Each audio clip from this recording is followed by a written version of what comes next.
So here's what happened on Hashan if you're a weirdo who likes watching part 2s without seeing the part 1s. I started to watch Glee and immediately started glumping, that's Glee dumping, to everyone I know. I was even at a relative's funeral. Fast forward 80 weeks of work later, I, Hosh, and editor Blake, say hi Blake, created a video breaking down the first 13 episodes of Glee. Because I wanted to create a new niche on Glee commentary videos, I created a points-based rating system to finally find out who really is the worst person on the show. I also added the Glee fix of GL to every single word glossable. Glor, glumping, gloint, gl-ood, Gleep-vil, love, glumming, glubbers of the leaderboard, glissy. After the first 13 episodes, we saw Will Schuester top the leaderboard, mainly because he likes to walk in on minors and then blackmail them with drugs. On the other end, Artie and Kurt were the only two in the entire show to end up positive, though for some reason I think that may change soon. And that's what you missed on Hashan.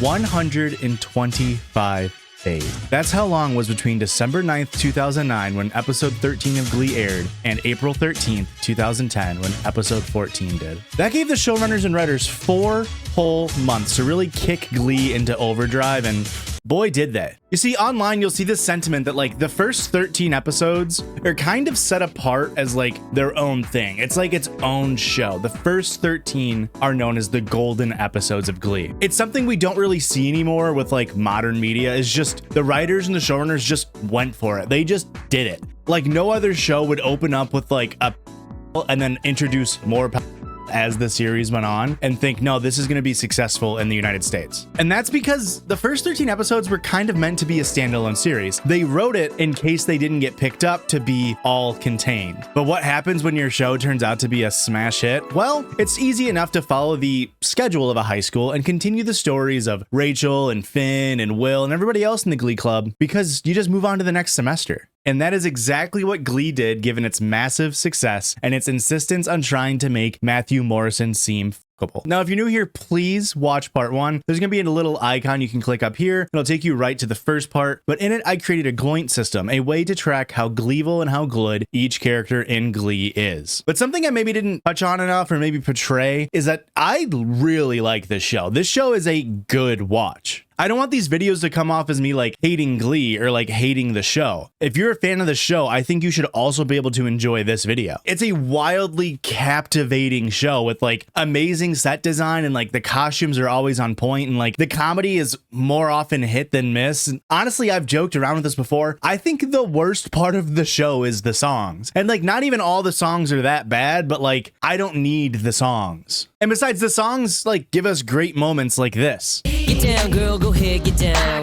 Get down, girl, go ahead. This here's a tale for all the fellas trying to do what those ladies tell us. Get shot down cause you're overzealous. Play hard to get females, get jealous. Baby, that song. But all jokes aside, I hope I can convey to you just how much I like this show as I now take you through the next 9 episodes in season 1 so we can find out who the real villain of the first Gleason is. High off the win from sectionals, the Glee Clubs, they're feeling pretty popular, but they are still getting slushy.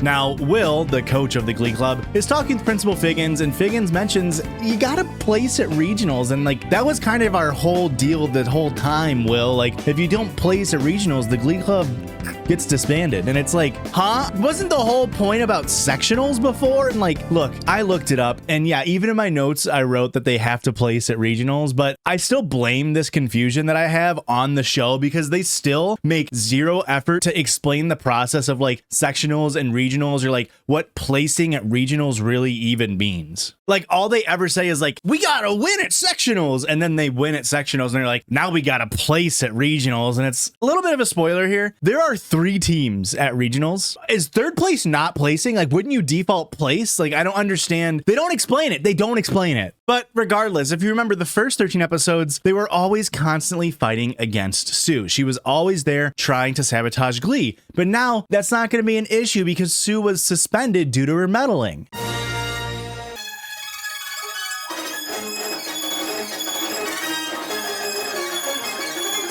So yeah, it turns out Sue was just reinstated by Figgins without really an explanation at this point, which means Figgins gets the first gloints of the video, negative 400 gloints to you, Figgins, for letting Sue be around children at all. Also, time progresses and it's no longer fall. It's not football season. So now star football player Finn is on the basketball team and I guess he's dating Rachel. They just kind of like put that together. They don't really explain how they got from point A to point B. He's just dating Rachel now. Don't ask questions. And they will do this a lot this season where Rachel will just end up in or out of relationships and you're trying to figure it out. Don't worry about it. Almost none of it is plot relevant. Given everything that happened to Finn, you know, his girlfriend faking being pregnant because she cheated on him with his best friend, he's a little depressed. And even though he's dating Rachel, he kind of realizes he kind of still loves Quinn. I'm not breaking up with you. I'm just saying, please stop supersizing because I don't dig on fat chicks. I'm pregnant. Oh my God, Puck. Come on. I mean, I'm guessing we're not going to get a redemption arc for Puck this season. Minus 250 points to you. Meanwhile, Ken, remember Ken? He's been gaining weight and like being smelly after getting dumped by Emma, which, I mean, fair, go off, King. Ken and Finn are both off their game, so maybe we'll see like Finn going and trying to like get his life together and Ken like working to come back from the pairs of depression. And oh wait, this is one of 2 times we see Ken this entire video, and both times were just used to make fat jokes about him. So 9 entire episodes, and both times we're supposed to like laugh at the guy who's depressed because 2 googly eyes attached to a plaster wall who had the hots for a broomstick with the bird's nest on top of it dumped him. I mean, this just sucks. I really liked Ken. I thought Ken was a good character. Well, let's check in with Miss Sue Sylvester. Maybe see what she's been up to now that she's been reinstated. Oh, she's cutting off a student's hair and making a transphobic remark. You no longer confuse me with your she-male looks. Minus 400 points, Sue. Not a great start to this video. Will, understandably, is a little curious how Sue was able to convince Figgins to reinstate her, and she just sits Will down and let him know that, hey, I had to come to Glee's this moment and realized I was kind of being mean and I needed to take responsibility for my actions, and she apologized, and Figgins said, okay, welcome back, Sue. You've learned your lesson. You see, that's a lot better than what actually happened, which was Sue drugging and then raping Figgins. Then Sue uses the situation by taking a picture to blackmail Figgins and saying, if you don't let me do what I want to do, I'll tell the church and your wife, and then you'll be fucked. Literally date rape somebody and then use that as blackmail. Sue, what the fuck? Minus 60,000 points. Now, why would Sue do all of this? It's just because she wants to swear vengeance against the Glee Club and more specifically Will. Again, they don't really explain why Sue hates Glee Club so much other than like the very faint reason that the Glee Club is getting some of the Cheerios funding. This episode also has this like running bit where Sue keeps making fun of Will's hair. Oh, hey, William. I thought I smelled cookies wafting from the ovens of the little elves who live in your hair. And I'm mentioning it here because surprisingly, it does become plot relevant. Now, what's up with the Glub? We haven't seen them yet. Well, they're back together and Will is trying to do a lesson on the history of the phrase hello being used as a telephone greeting. And here's how they reacted. What up? Who'd this be? No, she's dead. This is her son. This is just an extremely lame way for Will to inspire new numbers and change by singing a song with the word hello in the title. A new beginning, a new direction, really. Also, Will and Emma can now legally flirt, but it's still just as gross, if not worse. Only this time, I could just lean over and kiss you if I want to. And Emma, ever the romantic, describes Will and her's first kiss as Pearly White's Harbor. We've kissed before. Yeah, but you caught me by a surprise sneak attack that time. It was like a pearly white harbor. The idea of using national tragedies to describe like receiving affection from Will is like so funny to me. Imagine if Emma was just like, no, Will, I love hugging you. It's just you flew into my arms so fast that you knocked me over. And then a second hug hit the Emma Tower and it was like a 9 Will 11. Emma and Will are still managing to make their relationship seem inappropriate, even though now they're both single / kind of dating each other. So really, it shouldn't feel as gross to watch them do this. So now that the Cheerios coach is back, it's time that Sue confronted Brittany and Santana because in her eyes, they failed at derailing the Glee Club. They were her moles after all. So she positions the spot of head cheerleader to whoever can bag Finn Hudson because Sue believes that this would drive Rachel mad, causing her to leave the Glee Club and ruining the Glee Club's chances at winning regionals. Now, this is a classic minus 500 points to Sue for using her own personal vendetta to negatively affect literal children's lives. It's also a minus 200 to Brittany and Santana because they're going along with it. other adult, Will Schuester is trying to help Finn get over his blues with Quinn and Puck by singing about it. When has this ever worked in this show? I don't know why they're just like, no, just sing about it and you'll feel better. So anyway, Finn sings Hello, I Love You by the Doors, and he's trying to help find himself. And that's kind of what this episode is about, like finding your true self and what makes you happy by saying hello to a new life. And while Finn is singing this number, all of the girls fawn over him. Santana, Brittany, Rachel, Tina, Quinn, and yeah, even Kurt. Now, after the show-stopping performance, Brittany and Santana then ask Finn out on a threesome date, and Finn, he accepts. Minus 250, bud, you're dating Rachel. You can't go on a threesome date. Now, Rachel comes and talks to Finn, and while she doesn't know about the date yet, she's still trying to acknowledge that she has some shortcomings, and she talks with Finn and just hopes that he can be honest with her because she doesn't like dishonesty. Finn then just straight up tells her, I don't want to be your boyfriend. Why? I don't think I want to be your boyfriend. Rachel, you're really awesome, man. But I think I need to connect with my inner rock star before I can fully commit to one woman. Ugh, the world's best made up excuse for dudes. I just want to be a rock star before I settle down with you. I mean, at least he broke up with Rachel like before he physically cheated on her, but it's still not a great look for you, Finn. But like also, he doesn't need to be in a relationship right now. He just got out of a relationship with his first girlfriend, Quinn, who cheated on him, got pregnant, and then pretended that it was his, only for him to find out it wasn't. Like, dude, just be single for like a month. Rachel reacts pretty poorly to Finn breaking up with her, but like, that's kind of expected when you're getting broken up with. It's kind of an emotional thing. But still, she lashes out and starts saying that he's only afraid of dating her because he's worried about his social status. And Finn agrees. You're afraid of dating me because you think it might hurt your reputation, though which you'd never admit it is very important to you. You hate what Quinn did to you, not just because it hurt, but because it was so humiliating. You're freaking me out. It's like you're inside my head right now. Now, Finn, he gets right back up on the driver's seat. Because in the next scene, we see him flirting, I guess, with Santana and Brittany at the club, and he drops some real shit. Well, obviously, Hawaiian pizza is the best because it's got ham and pineapple on it, right? Oh.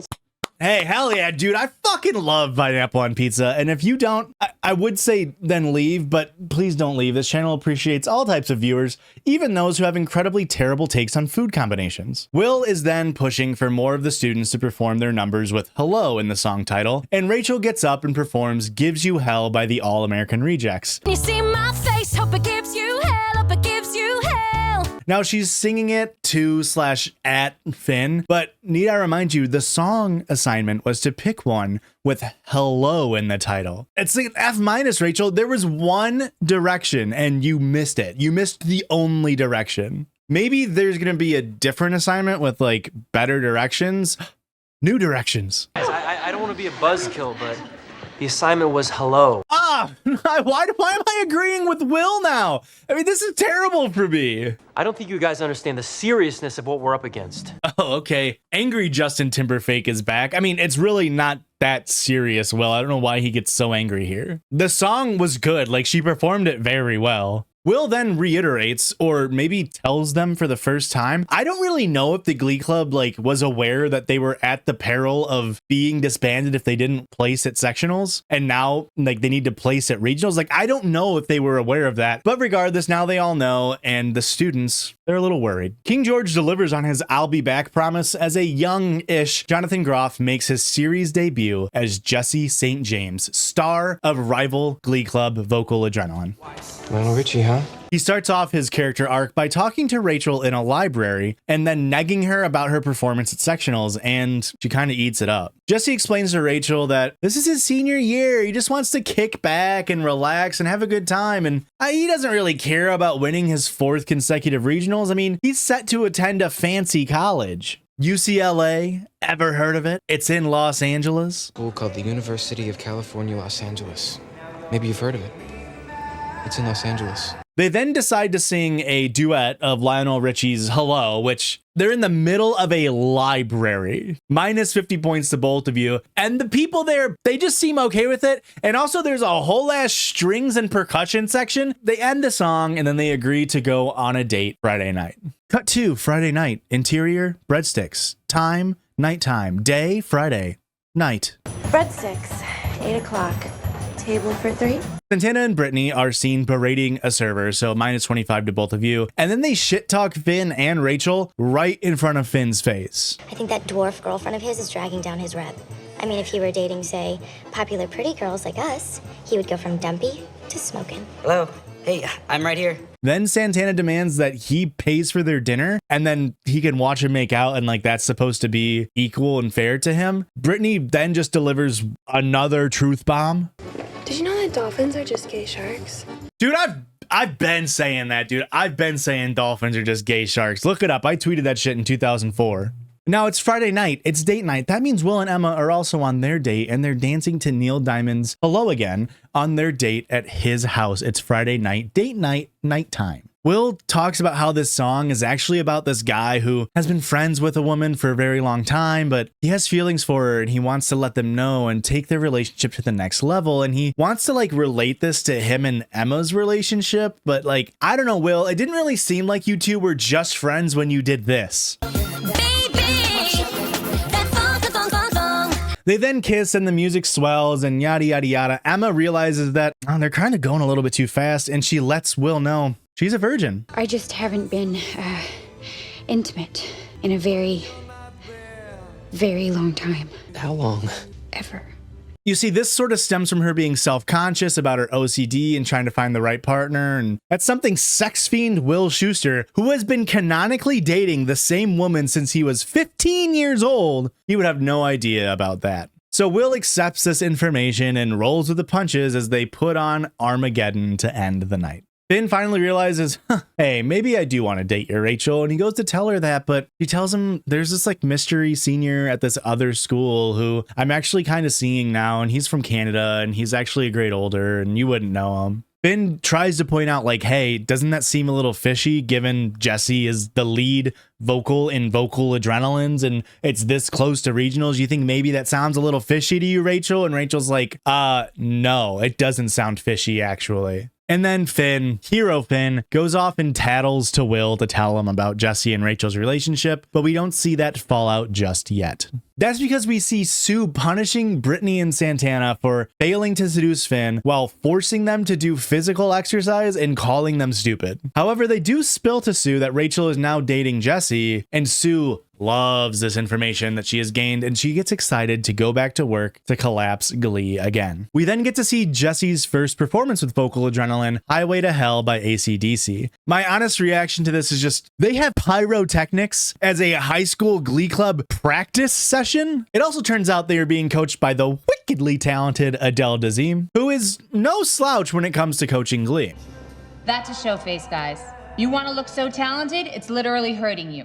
So Will just magically appears and wants to talk to Adele Dazeem about this relationship between Jesse and Rachel. Now Shelby, who her actual character's name is, denies that her nor Jesse are spying. She's just saying the heart wants what the heart wants and teens sometimes fall in love with people they shouldn't. A real Romeo and Juliet situation. Rachel, Jesse, RJ. Holy shit. So then Will leaves and goes back to his Glee Club and respects Shelby's wishes to leave the kids alone, except I'm just kidding, they just start viciously making out. Will stops partway through and realizes, hey, wait, I'm in a relationship, but he still decides to talk out his feelings with Shelby anyway.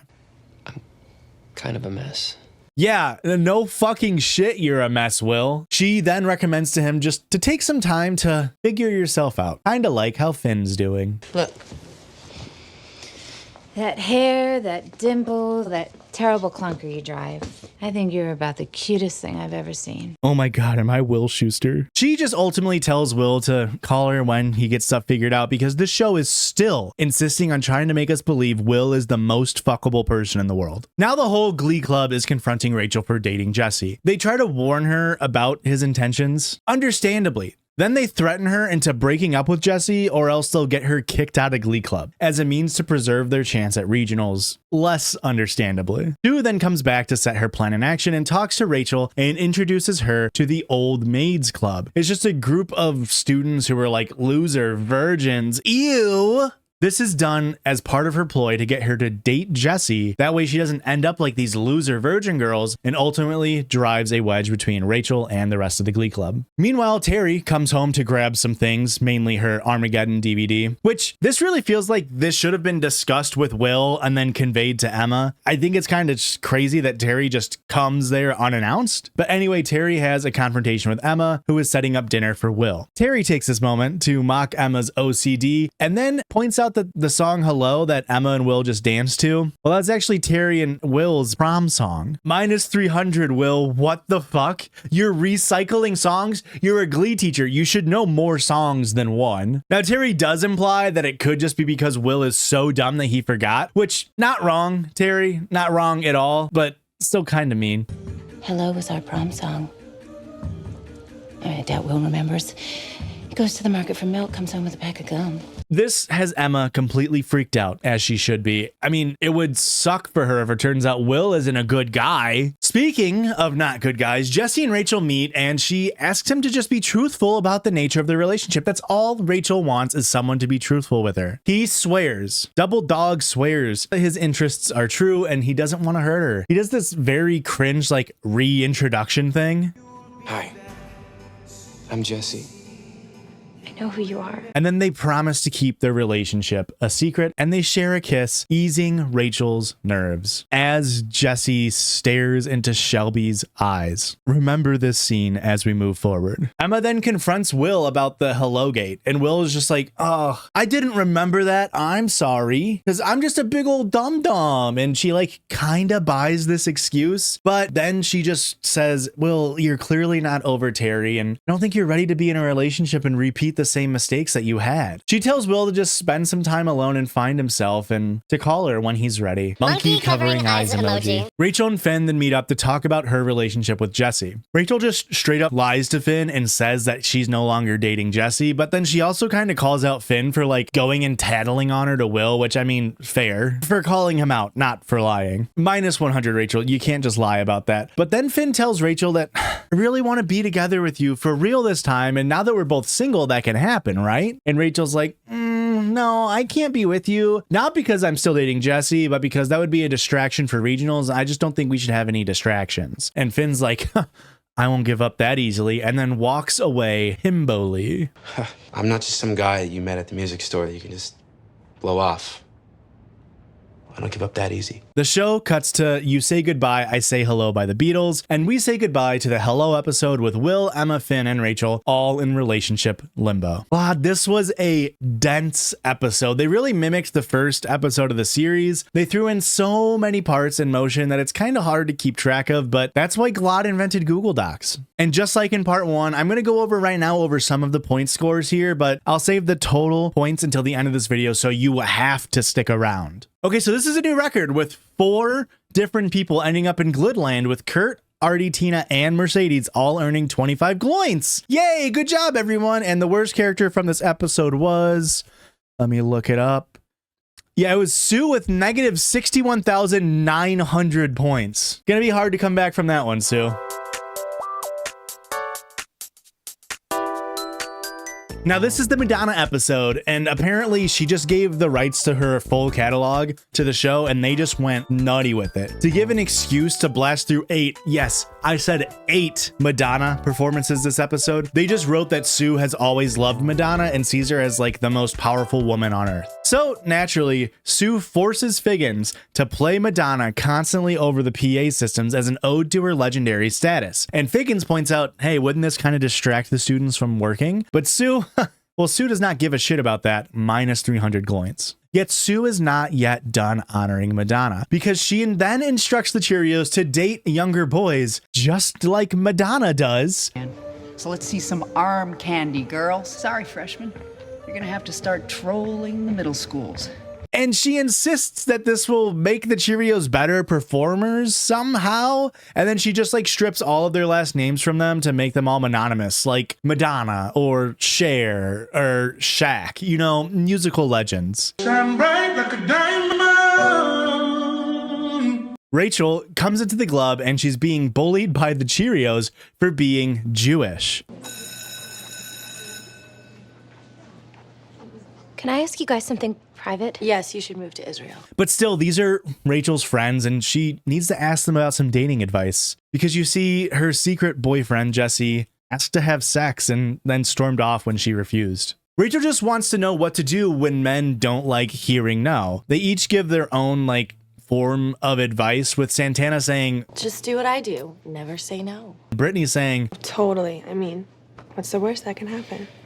Sorry. and then Mercedes hits her with this line. Look, girl, don't ask me. The last guy I liked was the mayor of Gaytown. Hey, Mercedes, I guess you're not wrong. And then Tina opens up as well, concerned that Artie doesn't actually care about her feelings. The other day, I was walking with Artie. I've thought a lot about it, and I forgive you for lying about your stutter. However, if you're planning on getting all up on this, I'm gonna need you to make some changes. The God thing was 2 years ago, so maybe lose the vampire makeup and consider some tighter fitting clothing. So this is the feminism episode, taking a look at how men treat women poorly and how it's a systemic issue that men need to actively work to overcome. I am totally down. Let's see who can give some guidance to the Glee Club girls. Hey guys, I'm sorry to interrupt your little sorority, but I couldn't help but overhearing. Are you really having that much boy trouble? So Will Schuester tries to help, but even his dumbass realizes he doesn't have much to offer, so he points Rachel to Emma. But Emma has already refused Rachel's ask for help because Emma's just a helpless virgin who can't possibly fathom giving guidance or counseling on the subject. I mean, it's not like she's a guidance counselor. Will then goes to Emma's office to talk to her about this, and he calls Emma a virgin loser. No, I get that this area of interest is, your blind spot, but I want to help you so that the next time a girl comes in here asking those kinds of questions, you'll be prepared. I'm not saying you need to have sex. No, Will. You were saying she should have sex. They both come to this conclusion that teenage girls are doing so unwell because of negative role models in media, a la Britney Spears and her shaved head, or Lindsay Lohan and her drug use, or Ann Coulter. Teenage girls feeling like they have no power. Right, and it makes sense, too. I mean, look at their role models. You know, you've got Britney Spears and her shaved head. Lindsay Lohan looks like something out of Lord of the Rings. Ann Coulter. Hey, we can all agree on that last one at least, but it's kind of strange for Emma to just put down women who are just victims of the situations that they were put in, with Britney Spears being a child star and in a conservatorship, and Lindsay Lohan also kind of going through the same thing. So minus 250 points, Emma. We support women on this show.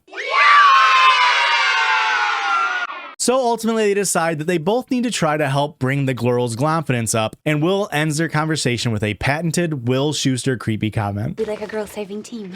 And maybe along the way, we can find a way to help you too. The Cheerios, meanwhile, are practicing a new routine to Madonna's Ray of Light, and Will likey. I mean, I'm sorry, I just can't see anything that he does as not creepy. And while Will is struggling to keep his jaw off the floor because he loved the performance so much, Stu sees something completely different. Sloppy freak show babies. Sue tells them all to hit the showers, and Will resists his urge to follow them, as he is one to do. Will is just overall impressed by Sue's ability to strengthen the girl's confidence through the use of Madonna. So he does the patented Will Schuester yoink and twist. Well, really, he just does the yoink part because he just brings up the idea of performing Madonna to the club. And here's the reaction. What comes to mind when you see that name? Genius. Icon. Hall of Fame MILF. So Will assigns them all to perform a Madonna number, and the guys are a little hesitant, we'll say. Finn suggests that they maybe can do the guy version of Madonna instead, Pantera. You know, the band headed by Paul Anselmo, who in 2016 was seen frequently doing a Nazi salute at his shows, and also was just screaming white power everywhere. And now, to be fair to the show, this of course happened 6 years after the show aired, episode 14, but to be fair to Madonna, Wikipedia states that at a Pantera concert in Montreal in 1995, Paul Anselmo gave a speech expressing Pantera are not a racist band, and that he and his bandmates had friends of all colors and all kinds, but that he had a problem with rap artists pissing all over white culture. In another concert, he expressed his disgust with affirmative action, saying, "Fuck all that black power bullshit." And Wenda Benedetti of the Seattle Post-Intelligencer accused Anselmo of mouthing the words white power and making Nazi salutes at Superjoint Rituals performance at Ozfest on July 27th, 2004. And while, don't misinterpret me, I don't think Madonna is perfect in any way, but it's still strange that in the episode about female empowerment and honoring a woman such as Madonna, that she is compared to an out and about Nazi. Anyway, Will continues on talking about the guy's behavior to the girls. And in yet another patented Will Schuester move, The only way he can think to get across a minority group's struggles is to have the Glees put themselves in their shoes, literally, perform a Madonna song, and then you'll understand women's plights. That's the plan from Will. I mean, it definitely worked with the wheelchair episode. There hasn't been a single moment of ableism in the Glee Club since that episode, if you don't count all of the times they've been ableist. So everybody now has to work on a Madonna piece, but Kurt and Mercedes instead want to do a multimedia project to show that Madonna transcends just music and is an icon visually as well. Hux just hates this idea and is still saying that Madonna just doesn't translate to show choir. I'm still not down. And no chick intimidates Puckzilla.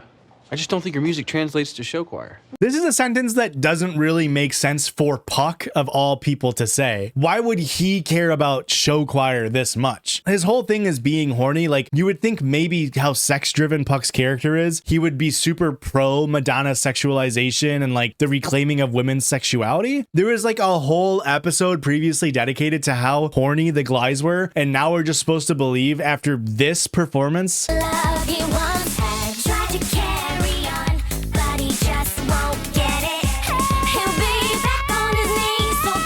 that the reaction would be this? That's what I'm talking about.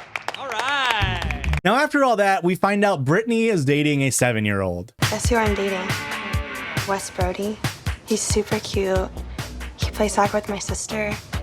He's 7. Crap. Brittany S. Piers is dating a 7-year-old. 16-year-old Brittany dating 7-year-old. Meanwhile, Santana wants to pursue Finn and take his virginity at the direction of Brittany and also in the footsteps of Madonna in order to control him as an inferior man. I need a younger, inferior man. If I don't find one, Coach Sylvester will kick me off the Cheerios for sure. Hello, Finn. His birthday's like 3 days before yours, and he's super down. Minus 100 points to Santana. She then asks him on a date, but just kind of insults him for being a virgin. Finn initially declines the date, but Santana then lashes out by informing him that his crush, Rachel, is still dating Jesse. Gasp. Emma talks to Sue because she's noticed Madonna is playing everywhere in the school except for Emma's office. Sue tells Emma it's because she doesn't deserve Madonna because she isn't a strong woman. Well, it's simple, Arlene. You don't deserve the power of Madonna. You have none of her self-confidence, her power over her body, or her sexual magnetism.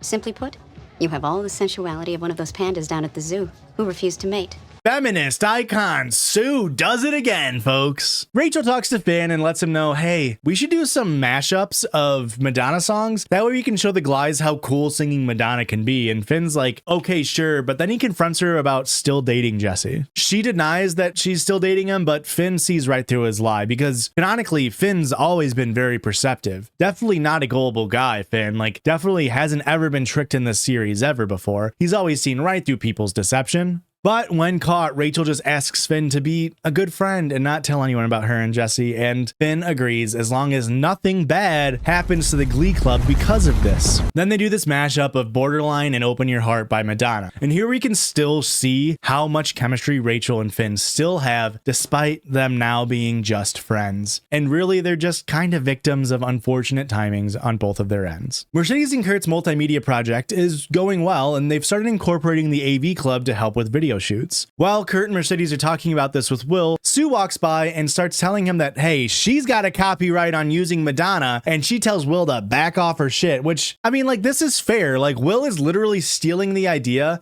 of female empowerment from Sue without crediting her and using it to his own advantage without the input of anyone else, let alone a woman. I mean, this is like peak Will. Also, this is where the hair jokes that Sue's been making the whole episode become plot relevant because Will insults her appearance by saying she looks like Florence Henderson. Oh, by the way, how's the Florence Henderson look working out for you? Oh, maybe you should try a new setting on your Flowbee.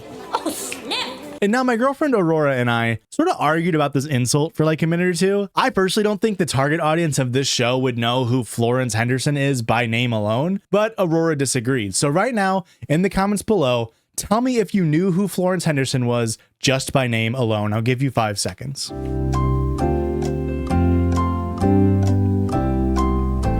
Okay, so she's most famous for playing the mom on the Brady Bunch. I saved you Google, or maybe I didn't, because maybe I'm in the wrong and everybody knows who Florence Henderson is. But regardless, after Will insults Sue this way, she gets like really upset and then grabs and throws a student 3 separate times.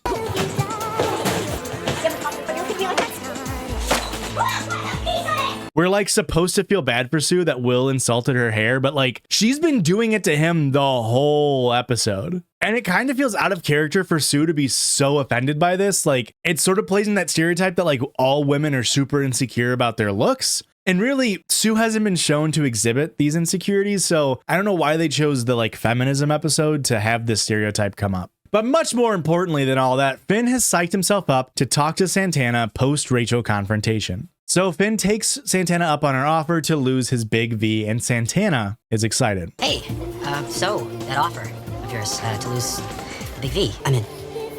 After Sue walked away dejected, Kurt and Mercedes go to her office to talk with her about being upset after Will insulted her where she was dejected. She then goes to talk about how she grew up with a sister with Down syndrome and how her parents were famous Nazi hunters. Apparently, weird piece of lore to throw in here. So her parents weren't around a lot, and she had to raise her sister by herself, and it was hard. But then Madonna's album True Blue came out on her 6th birthday, which, yes, makes Sue canonically 29 years old. And her and her sister they loved Madonna so much and they bonded by bleaching Sue's hair to be more like Madonna. But in doing so, this damaged Sue's hair so much that now she has to forever have short hair, the hair that she currently has. And this is why she makes fun of Will's hair so much, because she's jealous. And I'm sorry, I just don't buy this character redemption sob story, considering she literally raped somebody last episode. Like, how are they playing sad piano music behind this? Kurt and Mercedes offer their help, saying this. Mercedes is black. I'm gay.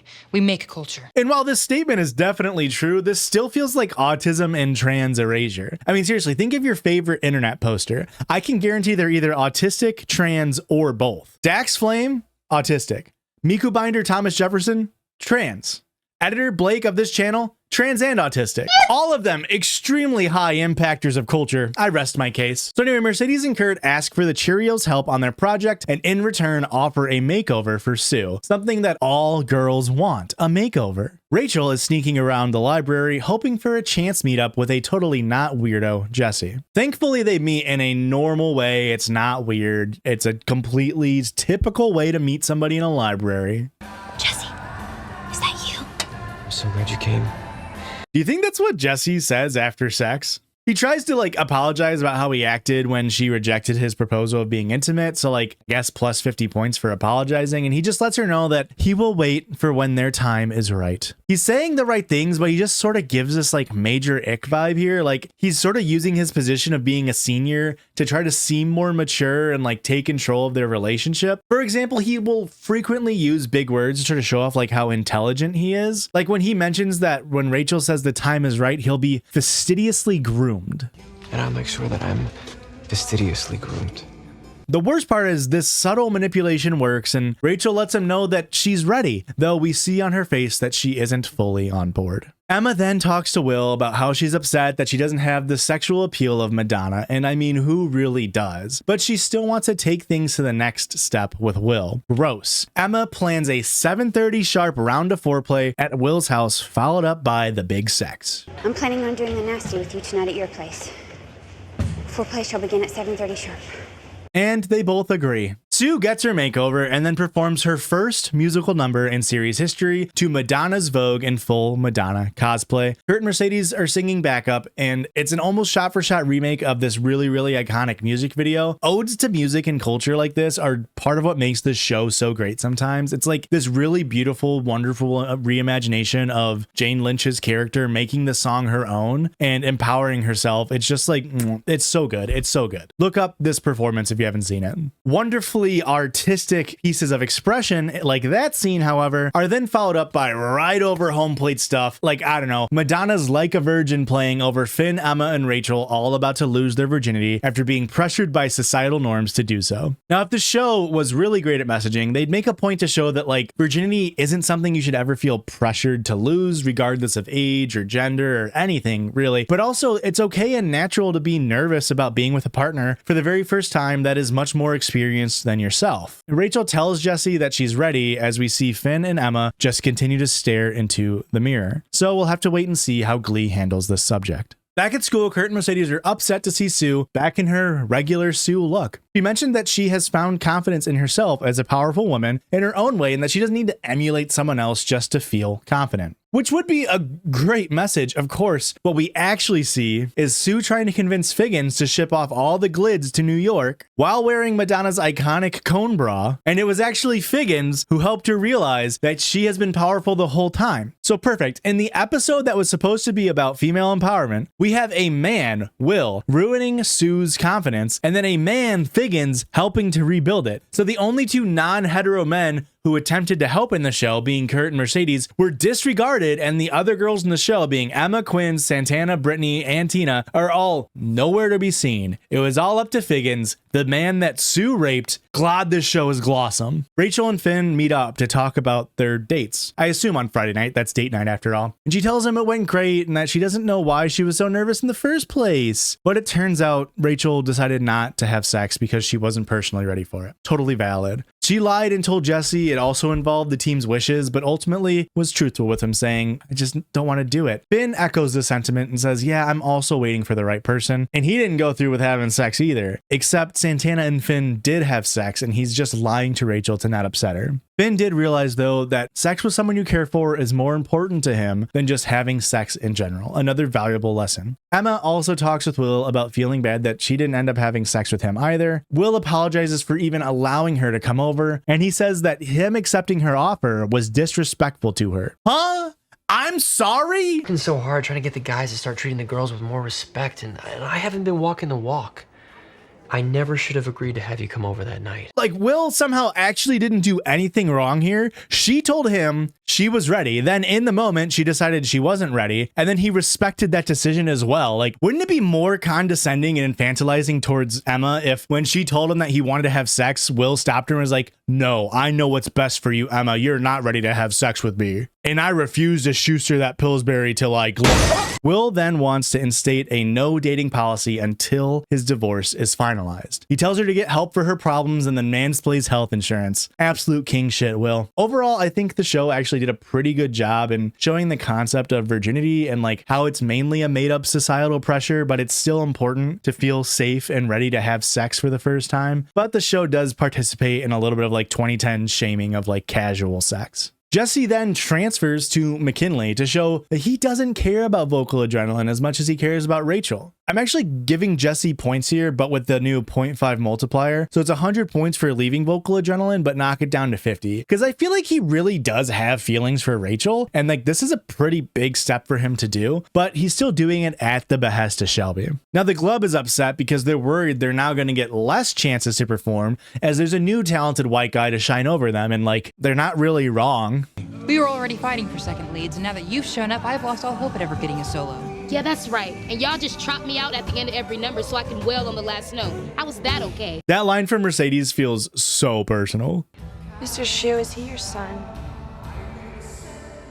Kurt and Mercedes then do their performance of Madonna's 4 Minutes to Save the World with the Cheerios and the marching band for a school assembly. And it's pretty cool, and Will hates it because Kurt and Mercedes joined the Cheerios without telling him. Like, Will, you're an adult. You have no right to act like such a messy glitch. Kurt and Mercedes joined Cheerios because they're upset that they aren't getting enough chances at solos, which is something they've done multiple episodes about at this point, and Will still refuses to change his ways. Will really shouldn't have a problem with them joining Cheerios. In fact, as a teacher, he should self-reflect and offer them more parts in Glee in order to appease them, but I wouldn't hold my breath waiting to see if that happens. Back in Glub, the Glies are all giving a spoken word intro from the film Cement Garden saying this. Girls can wear jeans and cut their hair short, wear shirts and boots, because it's okay to be a boy. But for a boy to look like a girl is degrading, because you think that being a girl is degrading.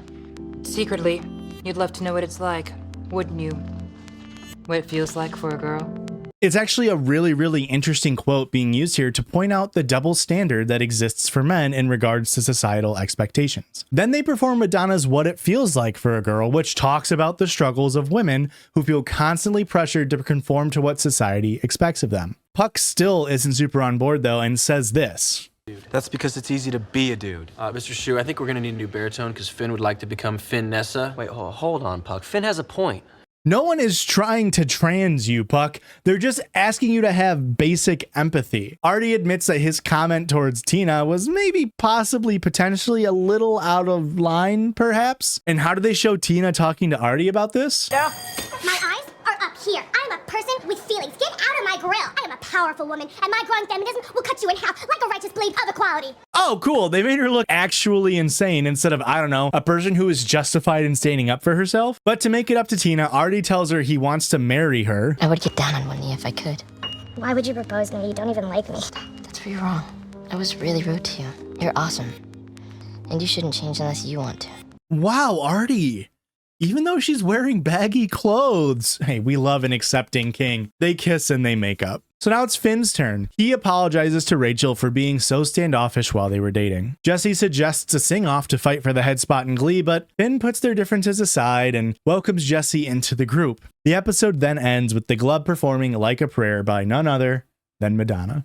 So in that episode about female empowerment and how the world is unfair to women, we have Brittany and Sue clocking in at -5,000 and -5,650 gloints, and no one in the gl-ood category. Yeah, that checks out. We open up this episode with Sue being upset at new Cheerio Mercedes for not wearing her cheerleading skirt. She doesn't feel comfortable with how they fit. Kurt tries to reassure her that she should feel confident in her body, but she assures him that that isn't an issue for her. She just doesn't like wearing them. Sue then tells them both to lose weight in order to stay on the Cheerios, calling them both fat and unshapely. Sue is trying to get all of the Cheerios into tip-top shape because a reporter is coming in at the end of the week to write a puff piece, and she wants that piece to puff. Sue has also instituted a new sign-up sheet for the auditorium usage, considering it's now winter and it's too cold for the Cheerios to perform outside. But she's completely blacked it out and prevented Glee from practicing. She also admits to Will that she's blackmailing Figgins, which is kind of crazy that she just openly says this. Like, she just admits that she's blackmailing him. Will apparently doesn't care about that and just goes back and tells the Glub about the lack of auditorium access, and they are upset, as you might expect. Will promises to find a new place for the Glub to practice, and that is definitely going to go well and not going to be the main plot of this episode.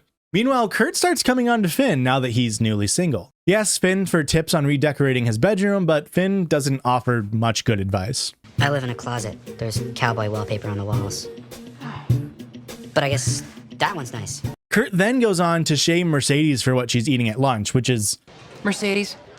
This is healthy. Chicken breast in a salad, dressing on the side. Chicken breast in a salad with side dressing is like a totally normal and healthy meal. In fact, it's kind of like ideal for weight loss because it's like clean protein. -200 gloints, Kurt. Do better. Mercedes, feeling down after Kurt's words, asks Brittany and Santana, hey, how do you guys stay so skinny? And they tell her, oh, we just drink Sue's Master Cleanse juice. Water, maple syrup for glucose, lemon for acid, cayenne pepper, irritate the bowels, and a dash of Ipecac, a vomiting agent. I haven't had a solid meal since 1987. -1,500 points, Sue, for making your kids drink this. Meanwhile, we see Quinn watch this interaction, and we can see he looks a little worried for Mercedes. Back at Finn's house, Finn's mom is selling off a bunch of Finn's dad's old stuff, like his old bed and an old chair. Finn, however, is feeling extremely sentimental about these items. This is Dad's chair. This is the only picture of the two of us. It's the only picture there'll ever be of the two of us, and he's sitting in this chair. You see, Finn's mom is ready to move on from her old life as now she's seeing someone. Who is it? Do I know him? It's your friend Kurt's father, Bert Hummel. Bert Hummel. Kurt's dad. We cut back to Will, who's trying to rent out a space to have Glee practice in because we have to fill airtime. He decides to go to the local roller rink, which is ran by none other than April Rhodes. God damn it. Listen, I tried to only include like main characters in the scoring system, that way we don't bloat the leaderboards. And there are some people in the last video upset that April didn't make the cut. I just assumed that she was like a one episode guest star. And hey, I'm man enough to admit my mistakes. As Amy Poehler's character Liz Lemon says, nobody's nerfect. So let's get a tally real quick of April's gloints from her previous appearance. We have squatting in a house, drinking in class, getting students drunk, teaching students how to shoplift, giving students porn, has sex with Puck, otherwise known as pedophilia, lies to Will about getting sober, shows up to Glee performance drunk, kiss Puck, otherwise known as sexual assault on a minor. Okay, starting pretty far down there, April. Let's see if you can redeem yourself. Then April and Will perform a duet of Fire by the Pointer Sisters. Boy, let me tell you, April, a musical performance is not the best way to get back on my glid side. She tells Will that she never sobered up and is instead the mistress to a strip mall tycoon, allowing her to run this roller rink as sort of a side gig. April invites the Glub to practice there, so Will, a guy who previously manipulated and used April to make Rachel jealous and rejoin the Glee Club, has just now learned that the alcoholic who was sexually assaulting minors in his Glee Club is still an alcoholic. He then agrees to let the Glids be around her. Minus 3,000 points, Will. I guess I shouldn't expect anything different, I suppose. Will also tells her that he's getting a divorce, and April immediately wants to boink him. I'm getting a divorce. Divorce? So you're free to date? And Will doesn't say no. Don't know how to say no to this. She offers to be his tenant as long as she can check the place out first, so they make a plan to have her sleep over. Weigh-in day for the Cheerios is here, and Becky is losing weight on Sue's diet plan, and Sue is thrilled and tells her she's proud of her. Congrats. I'm proud of you, kid. Thanks, Coach. Hey, we love pushing eating disorders onto children. Minus 800 points, Sue. Mercedes, however, has gained 2 pounds. Sue threatens her again with being kicked out of the Cheerios. Hey, we love pushing eating disorders onto children.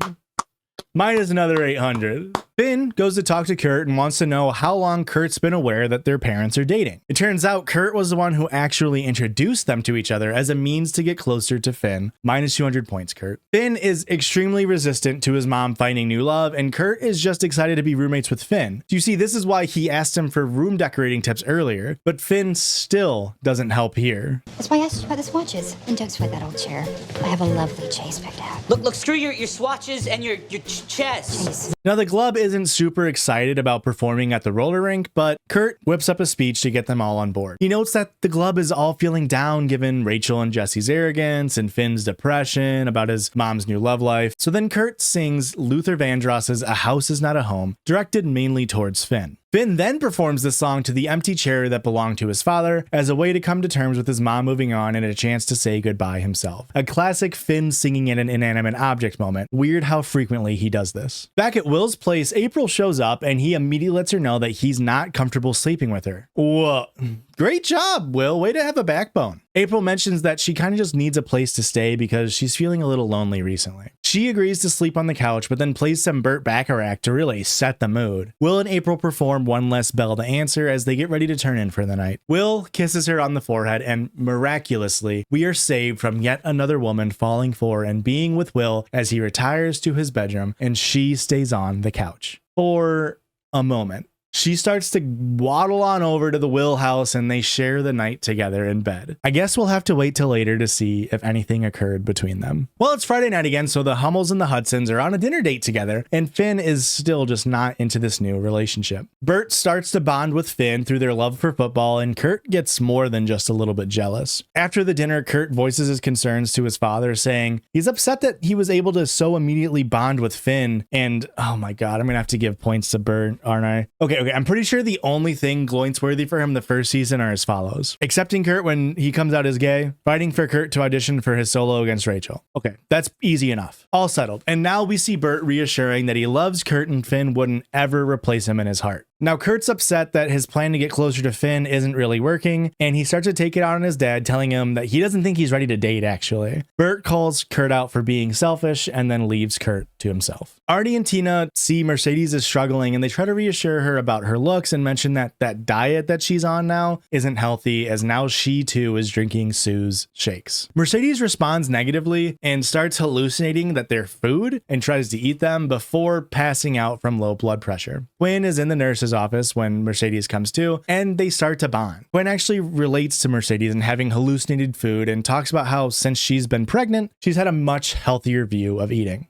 When you start eating for somebody else so that they can grow and be healthy, your relationship to food changes. This is a very, very sweet moment from Quinn, who really hasn't gotten that much screen time since the mid-season finale, and minor spoilers, she doesn't really get much screen time going forward either. But still, she urges Mercedes to not let Sue take away her confidence by trying to push her to be someone who she's not, which is the exact same thing that Sue had just learned last episode. At the roller rink, Will realizes that putting the glids in roller skates just isn't going to work. Shocker. April petitions to close the rink early so that they can snuggle snuggle and watch a movie, and we learn that thankfully Will and April did not have sex. They realize that they both really aren't like in this great spot in life to start a complicated relationship together, so they agree to not have April stay at Will's, which is a win for everyone, really. He tells her to stop being an alcoholic and find some self-worth, and she agrees and is gonna go tell her new lover, who is medically compromised, that they're over. Powerful stuff.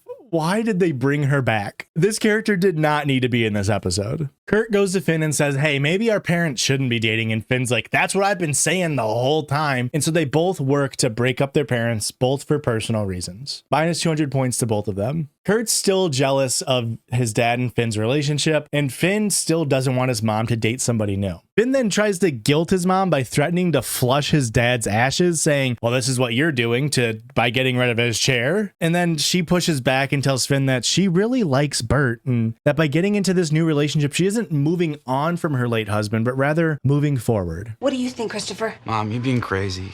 And you're being selfish. I like Bert. I haven't felt this way about a guy since your dad died. This family works. I don't want it to get screwed up. This family manages. You just don't know any differently because you think what we have is normal. She points out that Finn didn't actually know his dad, and it's wrong to prevent her from living her life because of memories that he doesn't have, but she does. Sweetheart, I love you so much. We don't need any more memories or ghosts. We need a family. It's actually a very, very strong scene that touches on a very sensitive topic that I think they kind of nailed. Also, it turns out that the reporter that was gonna write a story on Sue isn't doing a puff piece, but rather a full-fledged investigation, an expose of sorts. This worries Sue, as it should. Then Mercedes takes the mic at their performance and discloses her struggles about being insecure in her looks, whether it be weight, acne, or anything else. How many of you at this school feel fat? How many of you feel like maybe you're not worth very much? Or you're ugly, or you have too many pimples and not enough friends? Well, I felt all those things about myself at one time or another. She then dedicates the Cheerios performance as a means of getting past these insecurities, and they perform I Am Beautiful by Christina Aguilera. Eventually, all of the people who felt seen by Mercedes' words join her in song and dance. 200 Gloints, Mercedes. This was such a brave and sweet thing to do. Immediately after the performance, Kurt admits he was wrong to push her to conform to Sue's expectations. And the next day, the reporter lets Sue know that he didn't like her initially, especially as he dinged her, correctly might I add, as being a little racist after calling him Rerun twice. Unfortunately for us, but fortunately for Sue, he fails to recognize that Mercedes was singing the song in spite of Sue, not because of, and he tells her that he is impressed at how she was able to have such diversity and inclusion in her Cheerios squad. All this universe needs is a crossover with Mystery Inc. because I am sick of Sue getting away with it. Those meddling kids and that damn dog would put her in her place, I swear to God. Bert has a man-to-man talk with Finn and lets him know, hey, I'm not gonna be your stepfather, but I'm gonna be a man who stepped up. He vows to never hurt Finn's mom, and he reassures Finn that he's not there to replace his dad, but to help fill the holes that he's left. No innuendo implied. Finn is moved by this, and he just asks him to watch a game together, finally accepting Bert as a potential father figure. He even lets Bert sit in his father's chair as Bert says this. I hate Duke like I hate the Nazis. And then, like the sun rising in the east, we get a first look at this video at the Glee cuck window, or the Gluck window. Kurt is just standing outside a window staring at Finn and Bert, struggling to accept that Bert will never be able to fully relate to him as much as he can with Finn. And why the fuck is Kurt there? Windows are like the only way that Glee knows to convey powerful moments. To tie all of the plot points together, it turns out April's rich boyfriend has died, and she was given $2 million by his wife to keep her mouth shut about their affair. Why do good things happen to bad people in this show? Using this money, she purchased the auditorium at the school, naming it the April Road Civic Pavilion. Maybe this will make a dent in all those pedophile points you racked up, April. Let's see, that's worth 250 points. Nice. Also, she's sobering up and moving to Broadway to start the first all-white production of The Wiz. So we can just take back 100 of those points right now. April then performs one last musical number with the glove backing her up, and the episode comes to a close. Sue has managed to go for a series first three-peat, as she has been the most Gleevil characters 3 episodes in a row, getting a cool minus 4,300 points this time around. Will, who hasn't been nearly as bad in these past few episodes, also racked up minus 3,000 points, while we see 6 different people with a positive score, none more than series favorite Bert at plus 400.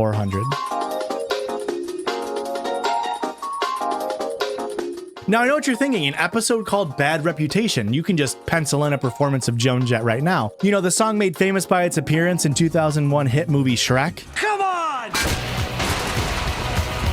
But you'd be wrong if you assume that. You see, this show isn't all just right on the nose metaphors. It's also Olivia Newton-John fat-shaming actors in her hit music video for Physical, and then reshooting said music video with rapist Sue Sylvester? Huh, well, I mean, let's just see how we get there, shall we? Because you see, Kurt ends up stealing a video of Sue dancing to Olivia Newton-John's Physical from her office while he was fetching Sue's hormone replacement injection. Minus 175 points to Kurt, and now as far as I'm aware, this HRT bit is only a setup for a kind of transphobic joke, and it isn't plot relevant at all. Finn and Jesse, egged on by the other Glubbers, make the decision to post this video to YouTube to further humiliate Sue, thus making Finn and Jesse straight white male YouTubers, which is something that is so Gleevil. Not even my scientific point method can account for it fully. Minus 200 points to Jesse and Finn for posting the video though. This video then gets over 170,000 comments. One being that Sue looks like a man, which I guess was like the payoff for the HRT comment. The man in this video looks like the champion cheerleading coach Sue Sylvester. I don't know, it's really lazy transphobic joke from the writers here. Sue is walking through the hallway and students are teasing her with dance moves from the video. Will denies that his students could possibly be guilty of posting it, to which Sue responds with this. My kids don't do stuff like this. Is that so?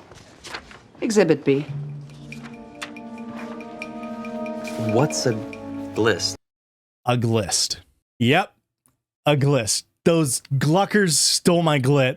This glist, or the Glee list, is a point scoring system assigned to members of the Glee Club based on how bad they are. The difference is in the show, the glist is about their sexual proclivities, but still, I swear to you, I had no idea that this was a thing in the show before I started making these videos. It just seems that I've been like brain molding with the show over time.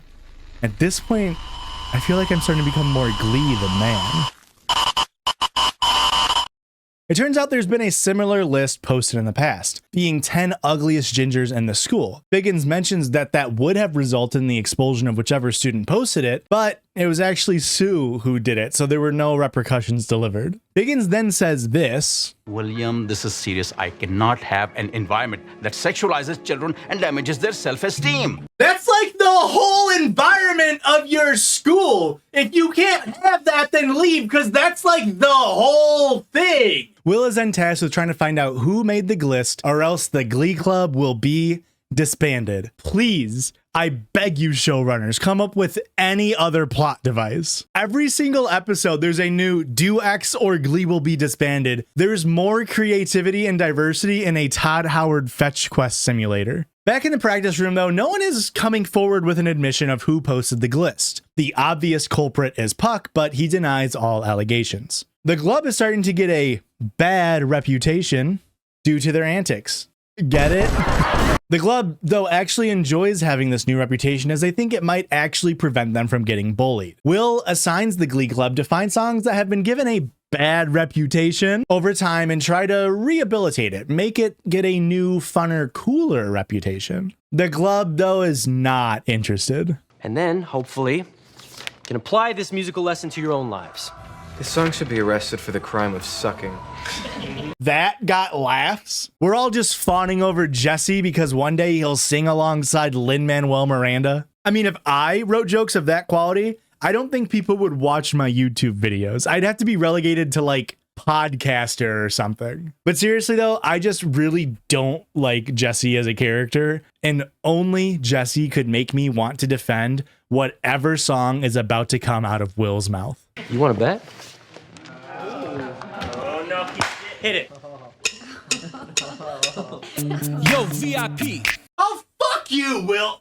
Vanilla Ice? Seriously, Vanilla Ice? Will it ever stop? Yo, I don't know. Turn off the lights, huh, and I'll glow to the extreme or rock a mic like a vandal, light up a stage and wax a chump like a candle. I have nothing left to say about Will Schuester rapping that won't get me demonetized on YouTube. So let's just move on. Yo, man, let's get out of here. Wait till your mother. This song is officially paroled. Right, Jesse? You got me? Okay. So now the entire faculty is laughing at Sue in the teacher's lounge from her viral video, and she's having a panic attack because of it. Newly transferred faculty member Brenda Castle joins the mockery, even though she was caught in her last school for doing drugs with her students. Biggins, hello? Glass stones throw houses, ring any bells? I feel bad because Molly Shannon is the featured guest for this character, and she is so underused given her like immense comedic talents. But maybe that's a good thing because I won't have to add Brenda Castle to my list. Rachel, meanwhile, is really upset that she was so low on the show's list and vows to attain a true bad reputation. She plans to become musically promiscuous, whatever that means, and enlists Artie to help, and he is on board. Rachel Berry is going to get a little down and dirty. I'm gonna stop you. You had me at sex tape. Kurt, Mercedes, Tina, and Artie, though, are all upset that they aren't even on the list. They didn't even make the cut. Brittany's also just like hanging around there. Brittany's upset that she wasn't in the top 3, given that she's made out with every single person in the school, so she also wants to join the others to get some more notoriety. So these Fab Five decide to plan something to get into the record books of the school. Be a disruption in the library. Damn, that's like so sick. That's actually like so freaking badass, actually. You're gonna be loud in the library? That's actually pretty cool. Hey, what are you in prison for? Oh, dude, I just like stole money from the US government and used it to fund like my own drug use. Oh, sick, no way. I was loud in a library once. Dude, what the fuck? That's kind of fucked up. Is that funny? Is that a funny impromptu skit? Sue's talking with her sister about her struggles with being laughed at. You see, Sue doesn't like this new reputation. Jean then reminds Sue that back when they had hard times as kids, they used to go work at the animal shelter to give back, to put more positive energy into the world instead of bad. But instead of doing this, Sue then offers to become the new school psychologist, as she just happens to have a master's in counseling. And also the previous person in the position just happened to have taken their own life not too long ago. Now, normally, when positions at the school open up in a way that benefits Sue, she's been the main culprit. For example, I don't know, she pushed an elderly woman down the stairs in order to open up the nurse position. Now, we aren't given any indication that Sue had anything to do with this position opening up, but given that it's Sue, I wouldn't put it past her. Anyways, Sue offers her services to Emma to help with her OCD. However, since, again, this is Sue Sylvester we're talking about. I'm sorry. I bribed Will Schuster's landlord to slip baby monitors under his couch and under his bed. She takes this moment to inform Emma that she has bribed Will's landlord so that she can put baby monitors into his house, and as a result of her spying, has heard Will make out with the wickedly talented Adele Dazeem, and also April has slept over. Turns out he's been having makeout sessions with the coach from Vocal Adrenaline and sleepovers with that world-class banana magnet, April Rhodes. Now, this is good that she, told her, so you'll get some points for that, but minus 500 points for the spying. And also, you didn't mention that, the sleepover with April wasn't sexual, so, you're still doing it to manipulate. Ultimately, a net minus 400 points here. Sue then pushes Emma to stand up for herself and communicate her feelings towards Will. She adds in this line. You need to let Will Schuster know how he's made you feel, and in a public setting, so he can't escape and he won't manipulate you. Trust me, you need to let him have it. Honestly, pretty solid advice. Puck and Rachel talk at Rachel's house for some reason in order to help Puck save his reputation from being too bad and to bring out his humanity by performing the song Run Joey Run by David Geddes, which is this story song where a girl's father starts shooting at her boyfriend but accidentally strikes and kills his daughter instead. And Puck is upset that he isn't the one getting to kill Rachel when they perform it. Do I get to kill you? Actually, my dad shoots me with a shotgun. Edgelord Puck, do whatever the opposite of never change is. Change a lot until you're not a weirdo. Oh wait, as I'm saying this, they fucking oh wait, no, they stopped. Okay, now Puck is manipulating her to do it anyway. No, I'm ironically turned on by your bad boy image, but I think we should just keep this professional. All right, I'm out. Okay, Rachel pushes him away. Phew. Minus 100 points for trying to manipulate her into cheating Puck. Not cool. Emma goes to confront Will in the teacher's lounge as he's talking and holding hands with an older woman. Excuse me. Oh, hey, can you just give us a sec? Actually, no. Will, I can't give you a sec. You're just gonna have to reschedule your heavy petting session with Mrs. Carlisle for a later time. Emma? Obviously, terrible look for Emma here, but can you really blame her? She literally has no reason to assume anything positive about Will's actions at this point. She tells Will she knows about his infidelity, and he doesn't even try to deny it, so that's good, I guess. I'll think a lot. Maybe this whole Will and Emma thing will finally be over. I'm gonna be honest, I don't know if I can make it another 5 seasons of them doing this thing that they have going on. The Fab Five have made it to the library and they perform a very loud rendition of Can't Touch This, and they somehow believe this would make them seem more badass and rocket them up the glist. You can't touch this.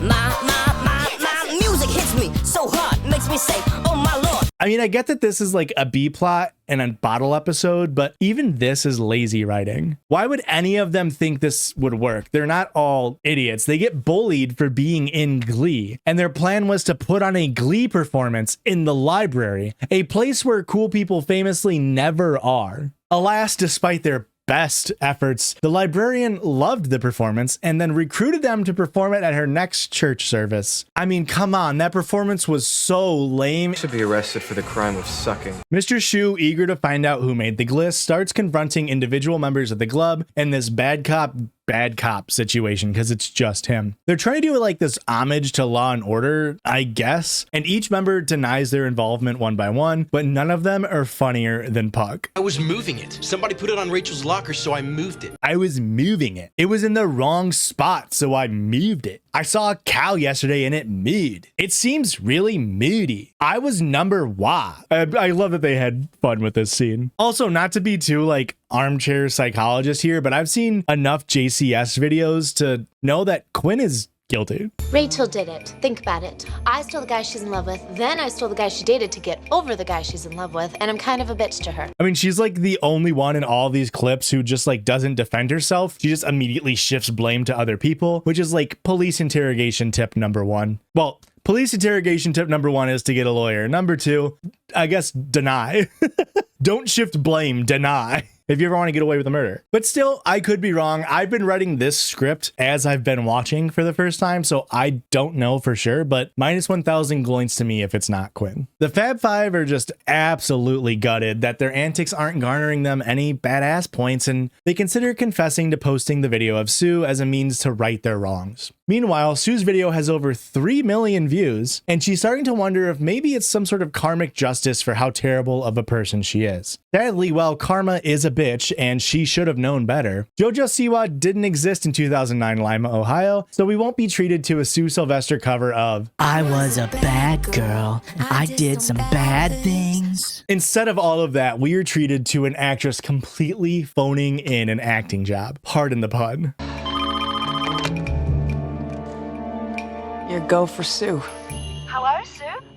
It's Olivia Newton-John. Hello, sir. It's Olivia Newton-John, star of Grace. It turns out Olivia Newton-John actually saw Sue's video and wants to reshoot it to rehabilitate the reputation of the song Physical. Classic Glarma in action. Sue gets rewarded for being a terrible person. At least Will is getting like a little bit of his comeuppance, as now every single faculty member is giving him shit for breaking Emma's heart, including my favorite, my little sweet baby boy Ken, who makes his second and final appearance saying this. But nothing happened.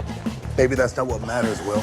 You broke the heart of somebody who doesn't let people get close to her. I don't mean to hurt anybody. You probably didn't mean to hurt me either. But lately I've been feeding my feelings to the tune of 6,000 calories a day. I love you, Ken. You actually never change, my sweet prince. Even if you're only there to be on the receiving end of fat jokes, never change. Kurt tells Sue that he was the one who uploaded the Physical video, falling on the sword for the rest of Glee Club, but also he was the one who stole it, so like, yeah. However, Sue's no longer ashamed due to that recent Olivia Newton-John phone call, and he goes unpunished. And I do not fail to see the absolute wonderful irony that the entire last episode had a plot about people being positive in their own bodies and appearances, and now Olivia Newton-John wants to reshoot the music video because, in her words, but I filled it with obese guys in spandex and it went over the top and the song went with it. And now they're reshooting it with like hulked out, muscled up dudes. But regardless of all of this, the Fab Five are just glad they're off the hook of Sue's wrath. The Glub, however, however, is still not revealing who made the glist, and Will subjects them to listen to Rachel perform her Bad Reputation project. A pre-recorded video of her, Santana, Brittany, Jesse, Finn, and Puck performing Run Joey Run. It's better than the original, I guess. It's kind of just a boring song in general. Oh, and for some reason they chose Sandy to be the father who kills his daughter. Once I saw him there,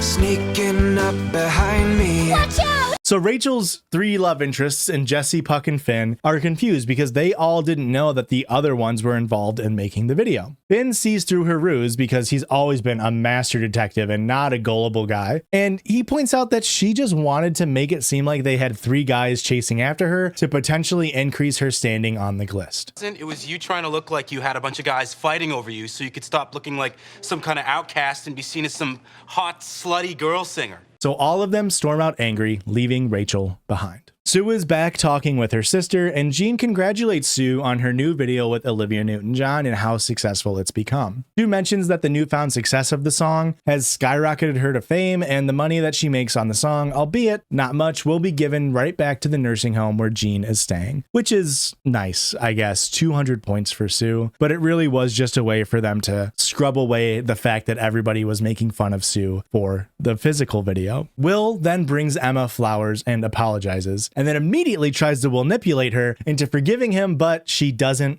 bite. His narcissistic ass says this. I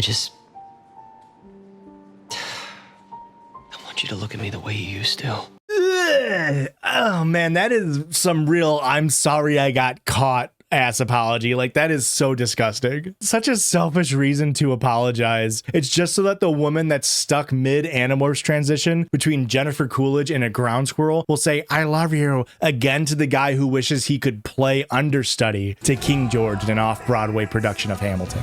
Will leaves with his tail tucked, finally humbled for just a moment. But then he sees Quinn. Yes, that Quinn walking out in the hallway and pins her for the glist. Oh, baby, I'm pretty sure I was right. How did he find out? Well, it's because him getting his just desserts for the very first time gave him a little bit of empathy towards Quinn and realized she had the most to gain and the least to lose from the glist. You know when I realized that you did it? The moment I felt what it was like to walk in your shoes. I mean, it takes years to build a good reputation, but only seconds to destroy it. Maybe I just hate Will so much because we're so alike. I mean, I also sussed out that Quinn was behind the glist. Wait, no, what am I saying? Will is a Glees of shit. He's like a total freak. We're nothing alike. Will does refuse to turn Quinn in as he's believed she's already learned her lesson and doesn't want to strip her education from her for a little mistake. 200 gloints to Will for putting Quinn's needs above his own. Thankfully, Figgins decides not to end the Glee Club as there are no more glists being made, and so the major plot point of the club potentially being ended has been thwarted once again. Who could have seen this coming? Jesse then confronts Rachel about how she's changing and how he doesn't like her new bad reputation. I mean, can we call it that? She shot one cringy music video. Like, I don't know if that counts as her having like a bad reputation. Jesse just straight up breaks up with her over this, citing that she broke his heart before he broke hers. Well, that's the funny thing about reputations. Everyone thinks I'm the big heartbreaker, but the fact of the matter is, you broke mine first. He walks away, and the love square of Finn, Puck, Jesse, and Rachel perform a rendition of Total Eclipse of the Heart by Bonnie Tyler as we see Rachel deal with having angered all of the boys who she's liked. With those late points, Will actually ends up being the only one in the positive for this episode. Meanwhile, Sue heads, how you feeling? This now marks 4 episodes in a row, every single episode in this video, where Sue has been scientifically the most Gleevil person in the show, racking up a modest minus 1,400 gloints. It's not looking good for her future prospects on the leaderboard. Okay, real quick, those of you attracted to men, stop and answer this one question before we get into the next episode. What are the 3 most unattractive haircuts a man can have? I'll give you 5 seconds. Okay, did your answer include the word mohawk? If not, please reconsider and then let's get into this episode. Because Puck has now shaved off his mohawk and people are treating him very differently. I mean, it's really not that different considering he already had buzzed sides, but they act as if he got like a face tattoo or something. Turns out his mom saw a weird mole on his head and the dermatologist said he needed to shave it to get a better look, and it turns out it was benign, and I really don't know at this point where this story is going. Still Puckosaurus. Actually, I don't know if it's the missing mohawk or the whining, but I am totally not turned on by you right now. Okay, so we are supposed to believe that the mohawk was making him hotter to people. Oh my god, and JBI is back? You know, would anyone be mad if I just ballpark this one? I don't want to go back and count how many times JBI has been a weirdo so far. I know that's not super scientific, but what if I framed it like this? Null hypothesis, Jacob Ben Israel is not a weirdo. Hypothesis, JBI is one of the worst characters on the show, non-pedophile edition. Dataset, gossip blog runner, constant sexual harassment of Rachel, blackmailing Rachel for sexual favors, attempted sexual assault of Rachel. With this, we can reject the null and accept the hypothesis that JBI is awful. Let's put him around, I don't know, minus 10,000. Yeah, that's probably a good starting point. Okay, let's continue. That's a little science joke. Hey, where are all my science heads at? A little bit of null hypothesis bullshit. All my statisticians are gonna go crazy for that one. So it turns out JBI is a Twitter user and has been talking shit about Puck's new look and how it has emasculated him. JBI's nerds then throw Puck into the dumpster as payback to the many, many times that he's done it to them. While in the dumpster, he formulates a killer plan to become popular again. I don't need to be a cheerleader. I just need to date one. Get ready, black girl from Glee Club, whose name I can't remember right now. Just absolutely solid work, Puck. Dating people for ulterior motives and racially segmenting out your friends, minus 400 gloints. Also, who was asking for a Puck and Mercedes relationship arc? Who needs this? Rachel is becoming more and more tired with her performances as the rest of the Glub has stopped singing with her, making all of her performances solos. She hired the AV Club to help bug the room for proof, and as it turns out, half of the Glub aren't singing anymore. Maybe you should kind of self-reflect as to why they aren't singing, huh, Will? Maybe you suck as an instructor and are still forcing them to sing Vanilla Ice? Puck then attempts to woo Mercedes with this jumble of words. Hey, Sugar, listen. I got a proposition to make. I did some research. Blacks and Jews have a history of sticking up for each other. And Wikipedia says that King Martin Luther loved the Jews. Okay, you just said like 10 offensive things. Now, he does tell her that he just wants to be more popular by dating her, but Mercedes rejects him as she says she's not attracted to him and they have nothing in common. You and me would not work out. We have nothing in common. You're top 40. I'm rhythm and blues. These are both great points to remember if by any chance they happen to date in the future. Will then asks the Glub why they stopped performing and they all give their individual reasons. Finn, why did you stop singing? Because you started giving all the male leads to Jesse. Kind of shook my confidence, you know? What difference does it make? Everyone knows that my job here is to look hot. My baby hormones are making me moody. There are so many lyrics. And now, obviously, Will is upset that his students aren't giving their all, and instead of self-reflecting and figuring out how he has failed them as an instructor, he is making them all perform solos. Okay, Will's kind of giving Godfather here in a like criminal who should be behind bars kind of way. Next, Bert comes into the school to pick Finn up and just runs into Kurt in the hallways. Dad, what are you doing here? Is everything okay? No, I'm here to pick up Finn. I got a pair of tickets to the Reds game, and Carol said that Finn's never been to a Major League game. I mean, it's Cincinnati, so it's barely the Major Leagues, but still. Kurt is like, hey, I'm a little jealous about that. And this comes back into play later. But first, we have to watch Rachel's solo as she performs The Climb by Miley Cyrus, which is a great song. I genuinely love this song. It's so fun. And as an ode to me specifically, Rachel performs the song off key. I gotta keep trying. Gotta keep my head held high. Or apparently she's just like lost her voice. Is that a thing? Have I just always lost my voice? How do I find it? Sue wonders why Kurt wasn't at Cheerios practice, and he gets really vulnerable and admits that he believes that his sexuality is driving a wedge between him and his father, which may be negatively affecting his ability to give it his all in cheer and glee. And how does Sue respond? Sexuality? How old are you? 16? Have you even kissed a boy? No. Have you ever kissed a girl? No. Well, then how can you possibly know what you like? Denying his sexuality and lived experiences? Hell yeah, Sue, minus 500 points. Iconic line though, very funny. So you like show tunes. Doesn't mean you're gay. It just means you're awful. This conversation, though, did give Kurt an idea on how to connect with his father. Dress in flannel, ill-fitting bootcut jeans, work boots, grab a couple burgers, and talk about John Cougar Mellencamp. Just like the good Lord intended for all dudes to do. Rachel goes to the doctor to see what's wrong with her voice, and for some reason, Finn is the one who's with her. She has two dads. Where are they? I mean, Finn and Rachel are both minors. I don't think they can just be at a doctor's office. But it turns out she just has tonsillitis, which has turned into an inner ear infection, affecting her sense of pitch. She gets antibiotics as she refuses surgery in case it damages her singing voice. Also, Finn asks her, how come you aren't with your boyfriend? And instead of saying, we broke up, she says this. He's in San Diego on spring break with his friends from Vocal Adrenaline. When are you gonna realize that he's not into you like I am? You think he's gonna stick around if you can't sing? If you're a vocal cripple? Okay, so are they still dating? Is she lying? Because it seems like they really broke up before, but wouldn't Finn know that? Also, ouch, Finn, bad word, minus 200 points.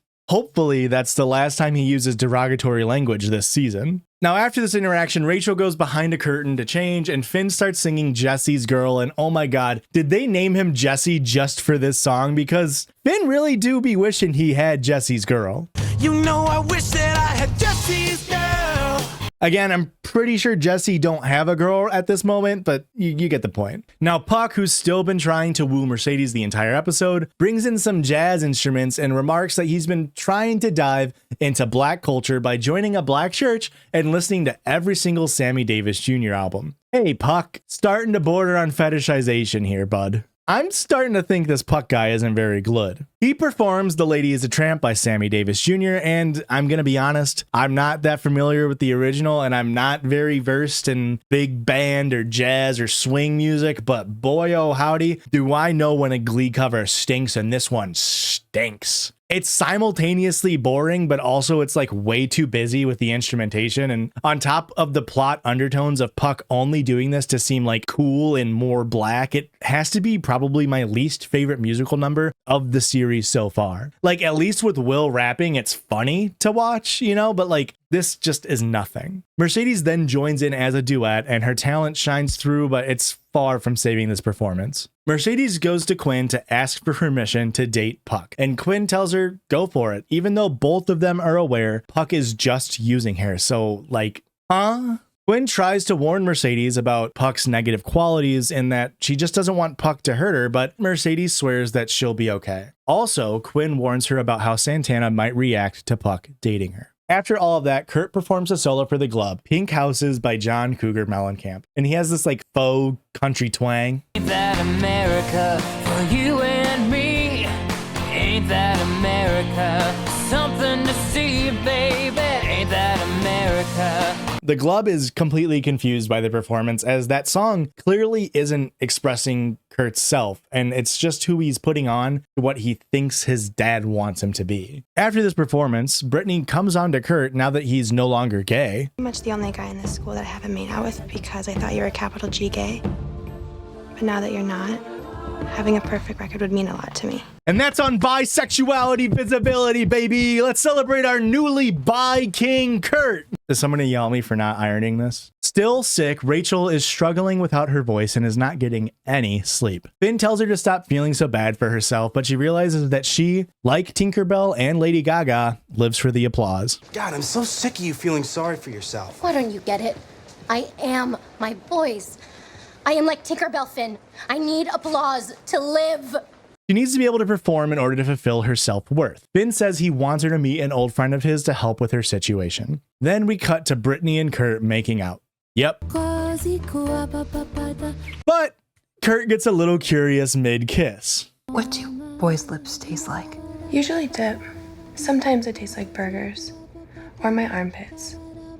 Kissing my armpits is a really big turn on for me. Fly your freak flag, Brittany. Way to go, girl. Hell yeah. Where's the armpit lickers color on this? Bert walks in on them and Kurt is super happy to show off his new arm candy, and the props department got to glop the fuck off on this. It's so good. Came home to find this note on your doorknob. Do not enter under any circumstances. I'm making out with a girl.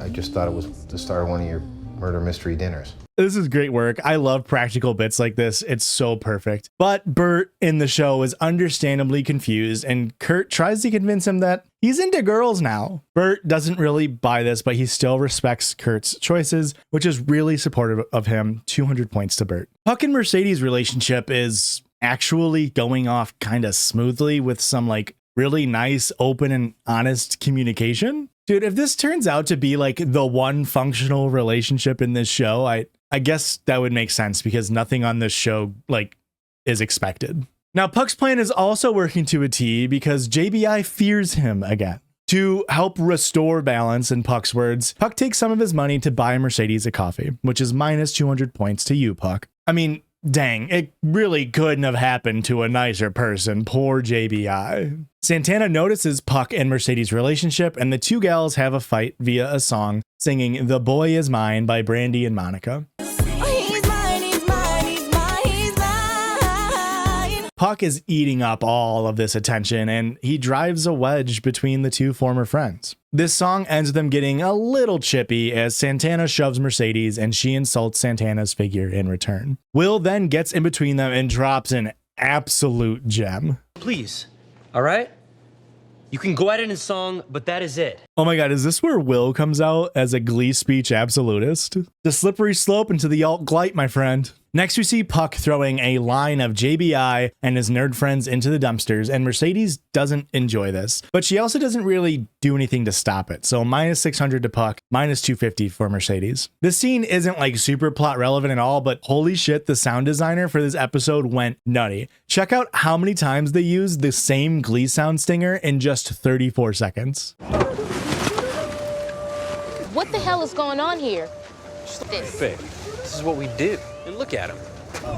Look, you don't need to like it, but you need to accept that this is the way things are.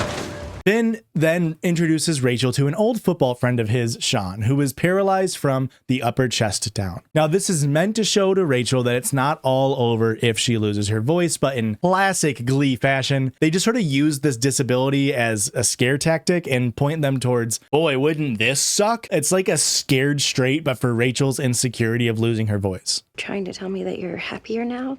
Hell no. I'm miserable. I miss my body. I miss my life. I miss my friends. But I've realized over time that I've got other stuff going on. I'm more than just one thing. Rachel and Finn then leave after they find out that Sean is actually a good singer, even though he's in a wheelchair. Who could have imagined? Could they not have spoken to Artie about this? Mercedes then just decides to quit Cheerios because she never felt like herself when she was wearing the Cheerios uniform. She tries to use this to convince Puck to be less of a bully and to be more true to herself, but we don't know if that actually went through to him. Now Brittany and Kurt are officially dating. Bert shows up to the school again and lets Kurt know that he's taking Finn to go get free hoagies and watch some motocross, and I'm sorry. What school just allows adults to roam the halls and take children out of class who aren't their own kids? This happens so frequently for some reason. Kurt is again hurt that Bert still isn't asking him to join, and this sucks, but Bert, minus 500 points. I'm sorry. Your son has communicated to you twice now that not involving him is upsetting to him, and you're still doing it. I guess it's true what they say. You either die a Glero or you live long enough to see yourself become a Glillin. All that work and what did it get me? Why did I do it? Oh my God, that's the TikTok audio. I never knew that was Glee. That's fun. Kurt then sings the rest of the song, which I couldn't tell you what it sounded like, lamenting how he never seems to get the chance to be number one, either at home with his dad or in the club, with Rachel taking all of the leads. It turns out, though, that Bert was watching him perform the whole time as he blew off the hoagies with Finn to spend time with Kurt instead. I am so sorry, Bert. I'm giving you the points back. Never scare me like that again. He then asks why Kurt seems to be so upset, and Kurt denies he's upset at all, and it's fine. I mean, it's just a classic dude move. But then Bert responds with this. Maybe I got carried away doing stuff with Finn. He knows that he's been giving Finn more attention, but it comes from a place of what he thought fatherhood would mean, raising a son. Now, Kurt takes this as an insult, like he's a disappointment, but he just means that he recognizes that Kurt and Finn are different people, and he wouldn't invite Kurt to go get free hoagies any more than he would invite Finn to go shopping. They hug and they exchange their I love yous, and it's a pretty sweet scene. Glee, if you ruin Bert, I will personally find out where show creator Ryan Murphy lives, drive there, knock on his door, and then say,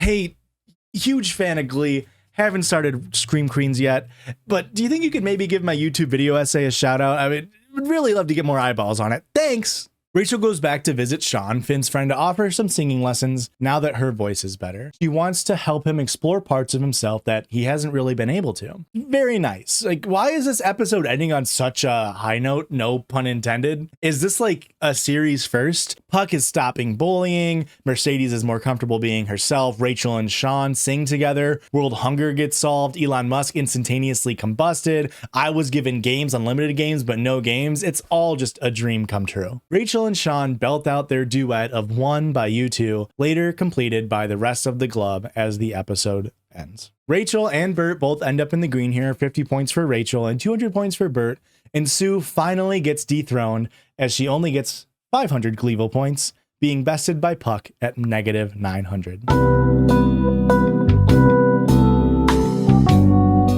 Hey, just a little heads up, I got a little silly goofy on the script for this one. A man can only take so much Glee in a day, and I'm binging these episodes. I'm not afraid to admit it got to me. So to start off, Mr. Brian Ryan, played by Count Olaf in a Neil Patrick Harris disguise, who just happens to be an old high school nemesis of Will, is now on the school board and is trying to cut the Glee Club to save money. Yes, the plot device for this episode yet again is, oh no, the Glee Club is getting dissolved. Now, Brian is playing this typical money-loving born-again grifter. Normally, this trope is used to show like drug addicts who head a Narcotics Anonymous or something similar, only to be later shown that they were the ones using drugs the whole time. But this is Glee, so he does a support group for recovering show tune singers. When I auditioned to play Miss Adelaide in Guys and Dolls, I was asked to take my top off.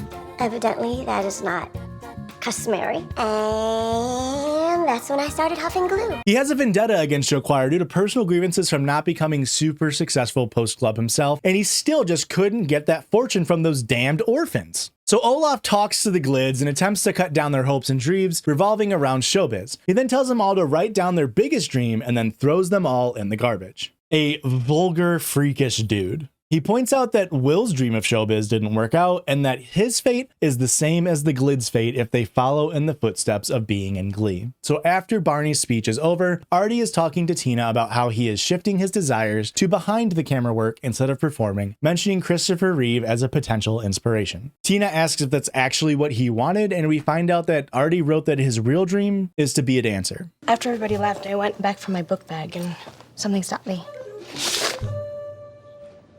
That was supposed to be private. Tina speaks with Artie more about this and plans a dance number with him to help him realize this dream, so plus 100 to Tina. But I'm sorry, he's been dancing this entire show, right? Am I wrong here? Wait, hang on. Is this why the show actively showed Artie doing nothing during the Vanilla Ice performance? Yo, man, that's pretty fucked up retconning by the writers. You may think that I'm nitpicking, but even Tina points this out. You were pretty hot and proud, Mary. Why don't we try and kick it up a few notches? God, if this becomes Wheels Part 2, I'm gonna lose my mind. Jessie meets with Rachel in the ballet room. She shares her experiences having met Brian and how she's stressed that he may be right about her long shot dreams never becoming realized. Jessie comforts her and assures that Rachel is set to achieve her dreams as long as she continues because she is so talented. They embrace and we see they're now back together, or maybe they were never apart. I don't know. Rachel shares with Jessie a really, really deep secret, what she thinks of at night while she's lying awake. And I want to know all your secrets. When you lie awake at night, what's missing? My mom. This is such like an emotional and vulnerable thing for Rachel to share, and we really haven't seen much of this side of her, and it really stinks that Jessie is the one that's bringing it out of her, as we are still aware that he's a bad actor. Well, he's a bad person. Although, to be fair, if that performance in Run Joey Run is any indication, he's not that great of an actor either. Though he must get better given Jesse gets that part in Hamilton later on down the road. Anyway, Jesse pushes Rachel to work to actually meet her mother, and he vows to help her dreams come true. Next, Artie and Tina try a tap dancing routine. Now listen, folks, I'm not gonna hold back here. Tap dancing sucks, right? Like, I'm sorry. I know the 3 tap dancing fans that are watching this video are gonna leave angry comments. It is just not something I don't think I could ever get into or really even appreciate. Like, maybe it's like the silly windmill arms that tap dancers always do, or just how ingrained Shirley Temple ads are into my subconscious from watching late night TV as a kid. But tap is just so old and so boring. Should be arrested for the crime of sucking. Aside from my personal grievances with tap, it's kind of insane that this is the first thing Tina landed on to do with Artie, and he gets frustrated. Artie was able to borrow some forearm crutches from a fellow student and wants Tina to help him dance that way. So he stands and tries to take a few steps, but he falls. Artie gets really embarrassed and upset and blames Tina for pushing him to even try. Let me bring your chair over. Just go away. You shouldn't have done this to me. You pushed me to do this. Brian's words are really starting to ring true for Artie, and it's kind of crazy he was even allowed to speak to the Glids. Like, why did they allow a board member to go in and just shit on the Glee Club? Like, what is Figgins doing? Also, Rachel finds out that her mother is Broadway legend Patti LuPone. How did she come to this conclusion? I've always had a deep connection to Miss LuPone, her choice of roles and songs. I decided to do a little math to see if her being my mother was even possible. I was born December 18th, 1994. 1994 was a big year for Mother. She was a sensation in Pal Joey. But that was New York. I was born in Ohio, you say. Well, Mother took many breaks from the show to tour with Mandy Patinkin. That April found them at the E.J. Thomas Hall in Akron, Ohio for a standing room performance 9 months before I was born. Now, clearly this isn't actually her mother, but instead just Mother, and Rachel is purely hoping that her mom is famous and not like Quinn. Don't want to think that my mother's some teenage trollop like a Quinn, or worse, some skanky girl who would do anything for money, including giving me up. Jesse then encourages Rachel to search for the actual truth and wants to go through old papers at her parents' house to help her. Will needs to convince Brian Ryan that he's wrong about Glee Club, and so he asks him out on a man date. They go to a bar and Will is just gassing Brian up, talking about how all the guys wanted to be him and all the girls wanted him back in the day. And Brian takes exception to this, noting that one person didn't take much interest in him. Really?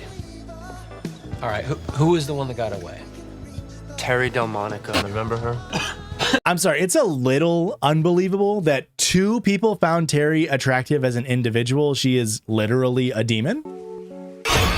But Will mentions that he was actually married to Terry, but have recently separated. He notes that Glee was actually what helped him get out of this terrible marriage. Maybe none of the Glids will end up on Broadway, but it's still super important for people to learn how to express themselves with art. This causes Brian to break down and admit he still loves show choir.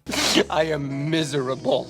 Ever since I stopped performing, I cannot stand my life. 3 times a year, I tell my wife I'm going off to a business trip. I sneak out to New York. I see a bunch of Broadway shows. The metaphor of Glee being a drug is actually like really, really funny here. Like, think of it like marijuana or like gambling, right? Like, it's fine in controlled, moderate, regulated usage. But for some people, it'll have you putting your house on black at 3 a.m. or eating all of the chips in the pantry, even though you're supposed to save them for Father's Day. To remedy his woes, Will and Brian start singing Piano Man in the bar. This is the first musical number this episode, and I mean that like has to be a record, right? It's been 16 minutes and this isn't even a full number. It's just a couple of guys singing while drinking beer and annoying the other patrons. All right.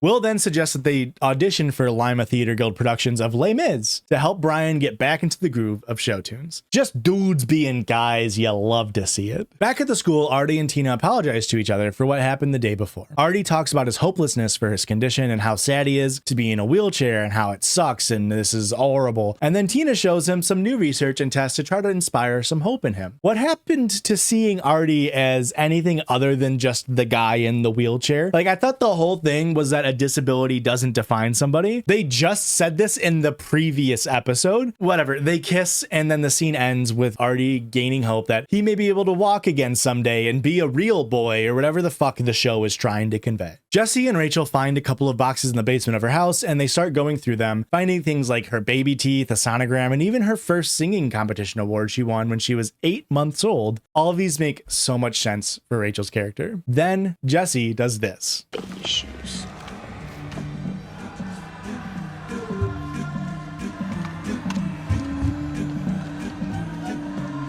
What's this?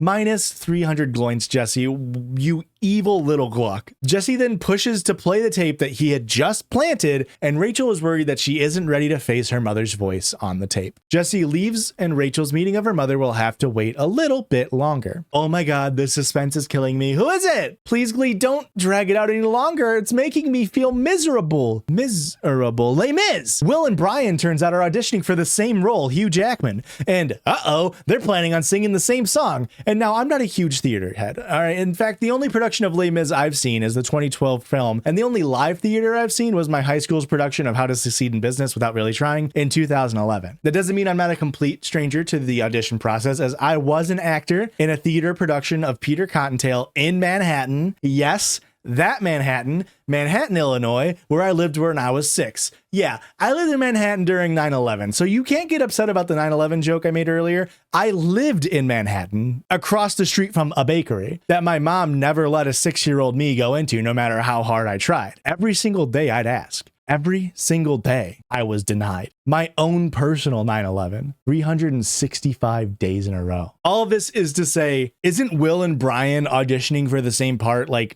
not that big of a deal? Like, they're both super talented. They're probably going to blow the other people out of the water. Why couldn't they both be cast as different roles? Like, sure, maybe one of them does get the role of Hugh Jackman, but maybe the other one could be Russell Crowe or Eddie Redmayne. They're all pretty important roles, no? But if I'm wrong, and I'm sure I am, let me know down below, all you theater kids. Regardless, this causes Will and Brian to get into a tussle. Is there a problem out here? Yeah, there's a problem. This guy just stole my song. I don't know this man. His caretaker just stepped away. I overheard him mention he's a sex offender. I mean, he's not wrong.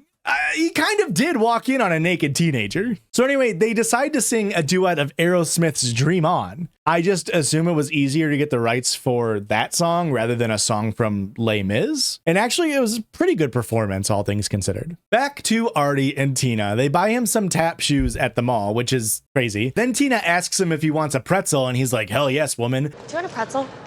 Hell yes, woman. And then she has him wait because the pretzels are upstairs. Like, I don't know. It just feels kind of like Tina is like torturing Artie here a bit. Also, do elevators not exist in this show? Artie then mentions that he saw his doctor, and the therapies that Tina had brought up are all actually starting to work already. It's crazy that they're portraying Artie's injury this way. Like, all it took was a day of doing some treatment and then he can move his foot. We're just supposed to believe that Artie had never asked his doctor if any treatments were possible. Oh my god, he's walking. It's a dream sequence just so Artie can dance to Safety Dance. This still feels so weird and gross because it's playing into that feeling of Artie can only be happy if he can walk and dance again. This is just, it's just missing the mark. Why did we need 2 episodes dedicated to this? Fun fact about the scene, though, is that they filmed it in an actual mall. So the scenes are shot interspersed with actual cell phone footage from people who were there recording what was happening. And it's just like very cool to have done this way, and like very 2010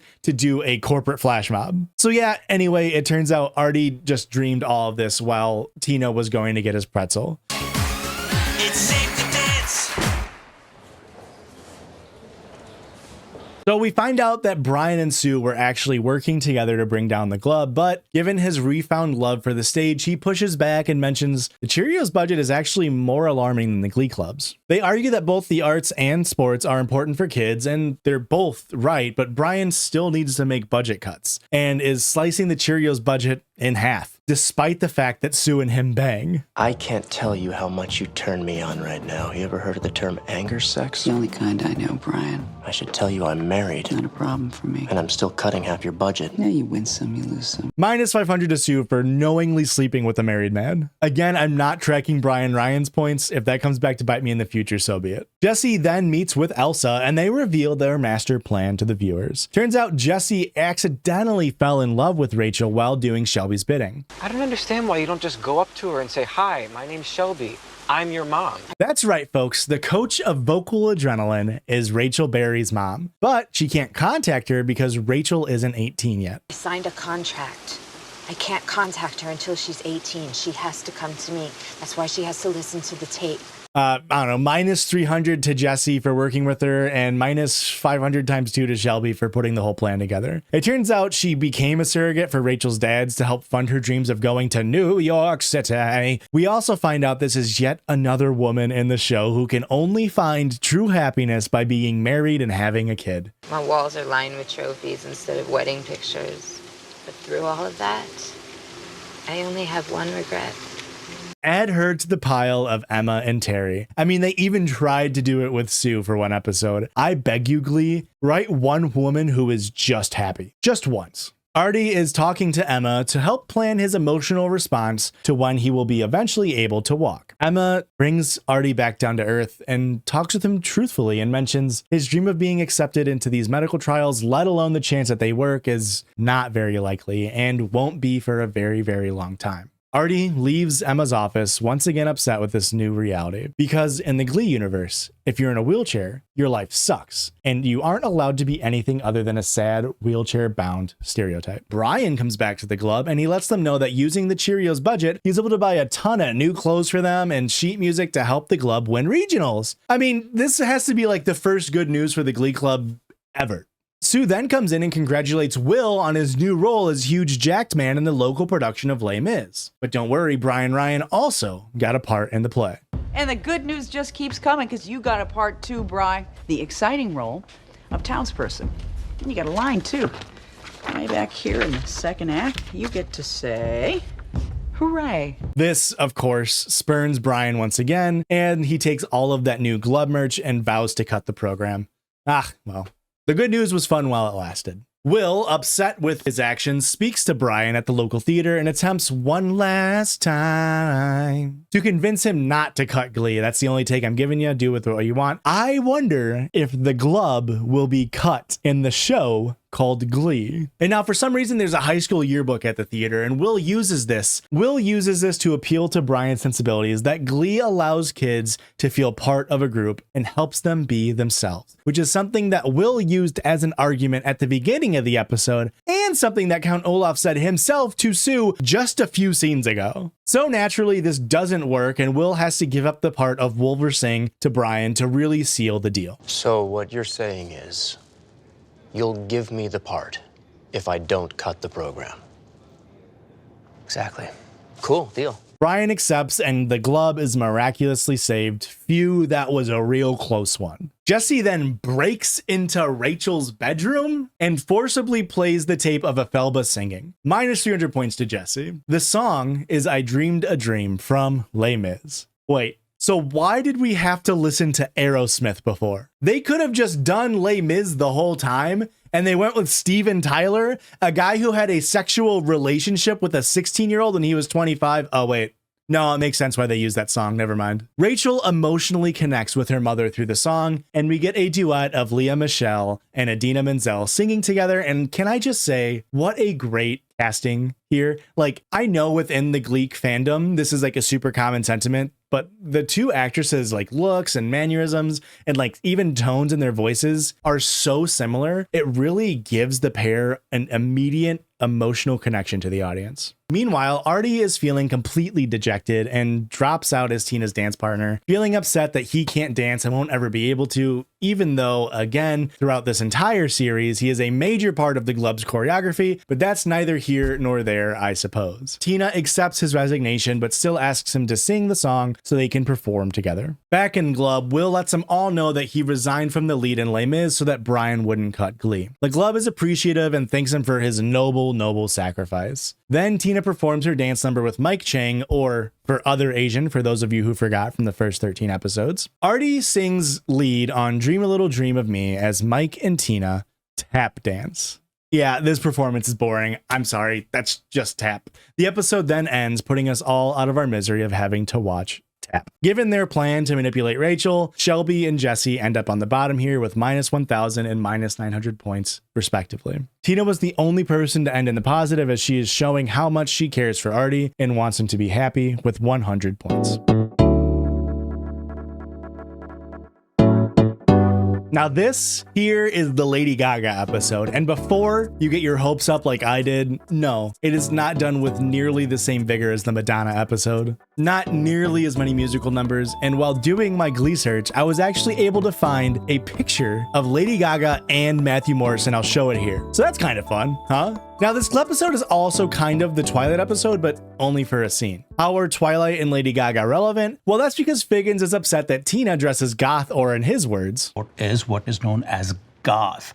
American teens are coming down with a serious case of Twilight fever, transformed from normal children into vampires obsessed with the occult. Now, as a man who just recently watched the first 2 Twilight movies for the first time, I am so excited to get to experience the Satanic Panic / Twilight episode. And if you want to watch Twilight along with me and see my reactions, you can do that. Go to my channel and look under past live streams, or you can click the little icon in the top right for the Twilight watch along. So students are doing things to try to appease the Team Edward gods and the Team Jacob truthers. I still haven't gotten to the part where Jacob gets really weird, so don't judge me. Even though Tina tells Figgins she isn't even allowed to watch Twilight, My parents won't even let me watch Twilight. My mom says she thinks Kristen Stewart seems like a bitch. Figgins still tells Tina that she needs to change her style. Figgins, who I guess actually believes vampires are real, threatens to suspend her if she doesn't change. Finn walks in to a surprise that Kurt, Bert, and his mom are all moving in together. Really feels like something that shouldn't be a surprise. Everyone's excited except for Finn, as not only is he losing his house, also Finn and Kurt have to share a room until an addition can be built. Something Finn isn't super comfortable with. Tina's new look is not going over well, and the Glub offers their advice on what she could style like moving forward. Look, I appreciate it, guys, but it just isn't me. I know who I am, and I'm not allowed to show it. It's like communism. Hey, communism is when no goths. Am I right, folks? I mean, let's ignore like the obvious ties between goth and punk movements with furthering social causes and fighting against capitalism's injustices. I'm sorry.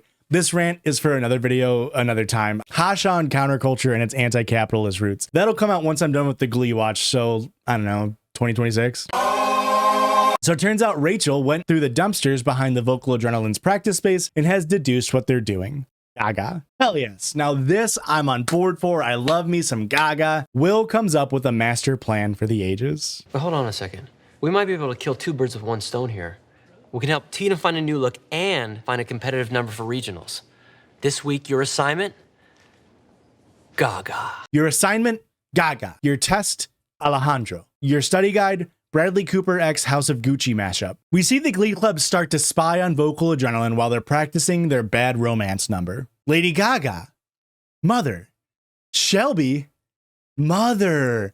Perfect writing, no notes. Shelby starts to sing Funny Girl by Barbra Streisand to show Vocal Adrenaline how to give emotion in their performance, and of course, Rachel recognizes her voice from the tape that she had listened to. She is drawn to the stage as her soon-to-be-realized mother belts out her lyrics. Rachel slowly approaches Shelby and says what she knows now to be true. I'm Rachel Berry.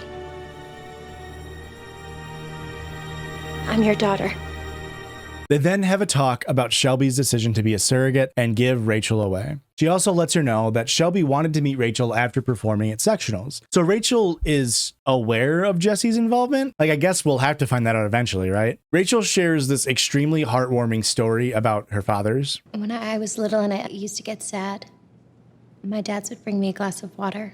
It got so I couldn't tell if I was sad or just thirsty. And Mother of the Year, Shelby, expresses some regret about her actions and just starts to leave. Rachel tries to ask her to go out to dinner and so we can talk things out, but Shelby just flat out refuses and leaves Rachel to herself.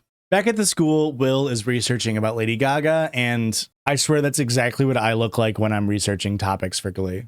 Finn comes to Will and expresses his frustrations that it seems like the Glies aren't really getting a fair say in what the Glub performs, and it always feels like they're doing what the girls want. Will admits that he might just possibly be a bad teacher. Yeah, you're right. You know, maybe I haven't been listening to you guys hard enough. You think, Will? That's only been the B plot to like 60% of the Glup episodes so far. Finn has a suggestion, but we aren't privy to that information just yet. I'm trying to guess what this guy version of Lady Gaga might be, especially considering that Finn's guy version of Madonna was Pantera. Like, maybe I should pick a rock band for the 70s or 80s since that's Finn's whole thing. Maybe AC/DC or Kiss. Or maybe they're going to go more 2010 with it and choose, like, I don't know, LMFAO's Sexy and I Know It. I'm genuinely trying to guess here, by the way, just to try to get a look into how Gleeified my brain has become. Meanwhile, Puck and Finn are talking baby, and Quinn doesn't like Puck's suggestion of a name. Wrong. It's a really good name. It's a rock star name. You want to name our daughter Jack Daniels? She's a girl. Okay, fine, whatever. Jackie Daniels. Quinn is still set on giving up the baby, and Puck is struggling to accept this, much like Finn was before. Tina and Kirk get shoved in the hallway for dressing like Gaga, and we get some more transphobia from these background bullies. Were you dropped on your heads? What was that? I think you heard me. I'm just saying.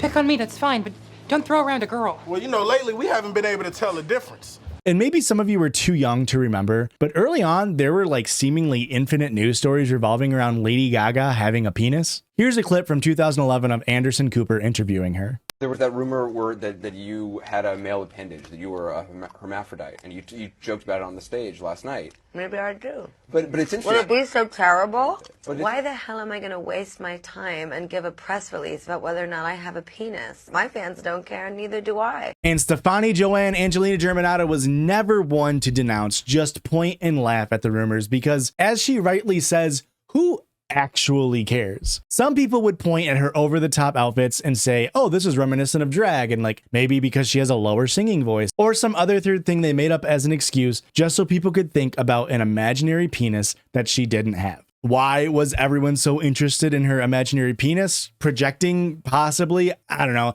And it's just a cool little glimpse into 2010 culture that we see really hasn't gone away since we see this style of transvestigating still prevalent today, mainly performed by men who have never known the touch of a real woman or women who just love being TERFs so much just to get a few extra internet points. Sorry, I just wouldn't feel right not talking about this given this video comes out during Pride Month, and the bullies here are just stands-in for the arguments you still see from socially backwards bigots in modern society. I guess it's also important to note that this season did air 5 entire years before gay marriage was legalized federally in the United States, so we really aren't all that far removed from this culture war stuff. Kurt defends their outfits, and the bullies walk away while still harassing him and Tina. Now, the girls are all a little monstered out, and they let it spill that Rachel found out Shelby is her mom, and Will's glife flashes before his eyes, as he remembers that he made out with her, I assume. I guess I shouldn't assume that, because that would mean Will can feel remorse, and we just know that that isn't true. The Glurls and Gley, Kurt, then perform Bad Romance, and it goes so hard. Did I mention I love Lady Gaga? Santana absolutely kills it here. This is right in Naya's range, and her fit is so killer.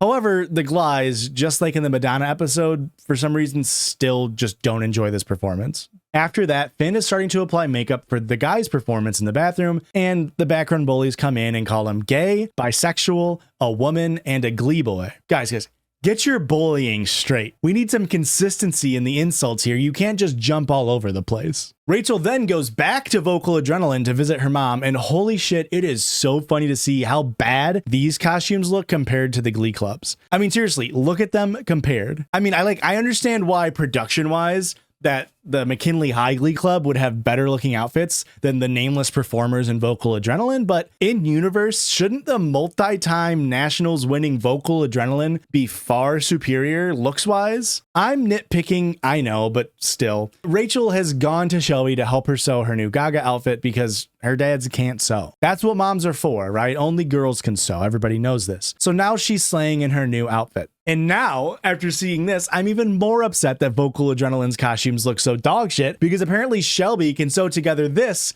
in like no time flat. From the end of the Glee Club's Gaga performance, this is the timeline. Rachel drives to Vocal Adrenaline, Now, according to Google, it's a 2.5-hour drive each way from Lima to Akron, but let's just assume for the sake of the argument that she's like Taylor Swift and she flew the 150 miles in a private jet. Rachel then asks Shelby for help. Shelby acquires and mends together her outfit. Rachel flies back to Lima, and then the Glee guys are about to perform. That's 300 miles via plane. So we'll say the private jet was flying at 600 miles per hour for the sake of easy math and to take into account boarding and deplaning. That's 30 minutes. I asked fashion designer friend of mine, Corey Strike, go and follow them on all platforms, how long they think it would take for them to make this outfit with the materials you might find in the back room of a high school glee club. They said around 8 to 12 hours with ideal situations. They went off about like boning tools and the dress having an invisible zipper, and I'm gonna be honest, I don't really understand all of it. But regardless, we now know that canonically, either the Glub was sitting in an auditorium for 9+ hours at a minimum, waiting for Rachel to get back on her private jet so the Glies can perform, or Shelby is a master sewer with help from the time wizard from Yu-Gi-Oh! Or, you know, they don't care as much about realism and minute details of a dramedy as I do. The boys do a performance of Shout It Out by Kiss, and holy shit, I fucking nailed it.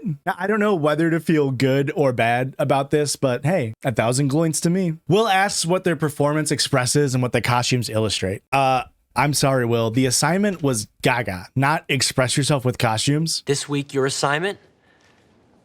Gaga. The Gloys give an explanation nonetheless. Finn's demon look is because Gene Simmons liked comic books as a kid, and they called Paul Stanley the Star Child because he was romantic or something, but that doesn't really explain my whore lips. And Maya's really supposed to be a spaceman from another planet. Mike's iconic Catman was because Peter Criss claimed to have 9 lives. Yeah, and I'm dressed as the guy who replaced Stardy when he quit. And now I have no idea if this is accurate, and I really don't feel like Googling it, but what I can say is I like Gaga. I'm not much of a Kiss head, and Will accepts their performance and everyone is happy, so it doesn't really matter. Well, everyone's happy except the bullies, Azimio and Karofsky, who are back to bully Kurt and Tina for dressing up like Gaga. Also, I did just realize that this whole thing started as an anti-goth outfit thing, and I'm sorry, how are these outfits less distracting to Figgins? Kurt asks Finn to see if he can get the bullies to back off, and Kurt's fear of being perceived as gay comes out as he describes life in the Midwest. It's not just them. We live in Ohio, not New York or San Francisco or some other city where people eat vegetables that aren't fried. I don't understand why you always need to make such a big spectacle of yourself. Why can't you just work harder at blending in? So just like Figgins at the beginning of this episode, Finn is falling prey to these regressive mindsets and wants people to stop being so expressive and just mask to seem normal. Of course, Finn and Figgins both fail to realize that these people expressing themselves is normal to them, and the problem is how other people perceive it. Kurt tries to help Finn remove some of his makeup, and Finn pushes his hand away extremely hard. Makeup off. Don't touch me! What is your problem, Finn? It's just a moist towelette. Then he storms away to finish removing his makeup elsewhere as Kurt kicks his chair, a little nod to how Finn normally expresses his anger. Will and Shelby then meet and discuss Rachel and her emotional response to reuniting with her mom. Shelby reveals that she can no longer have kids, and she really felt like bringing Rachel back into her life was what she wanted. But she really wanted a baby, not an adult. Wait, I'm sorry. An adult? Let me check the tapes and make sure I didn't just mistype that. I wanted my baby back. Rachel's an adult now. She doesn't need me. Miss Shelby, Rachel is 16 years old. She doesn't need you? She came to you via private jet like 4 hours ago just to get help sewing. She spent this whole episode telling you directly that she wants a relationship with her mother. Will then suggest Shelby share some of these thoughts with Rachel as it would only be fair to her. Meanwhile, Kurt tried to redecorate Finn in his room to be more masculine, but Finn doesn't enjoy it. He still has an issue living with Kurt. Why are you getting angry about everything? I worked hard on this. That's not a privacy partition. Why is it so hard for you to understand? I don't want to get dressed in front of you. You know that I put my underwear on in the shower before I come out when you're around?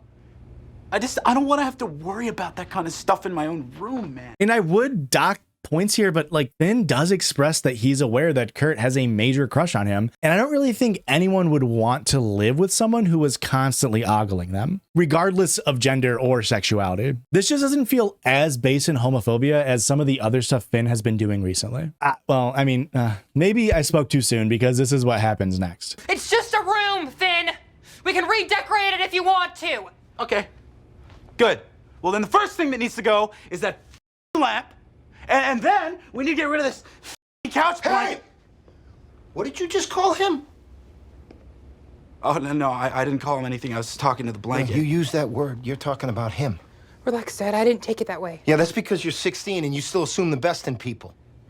You live a few years, you start seeing the hate in people's hearts. Minus 1,000 points to Finn here. Thank God for Bert coming in to save the day. I guess I tried to give Finn a little bit too much credit. Bert calls Finn out, and I guess he does it in a pretty good way. I guess I was wrong.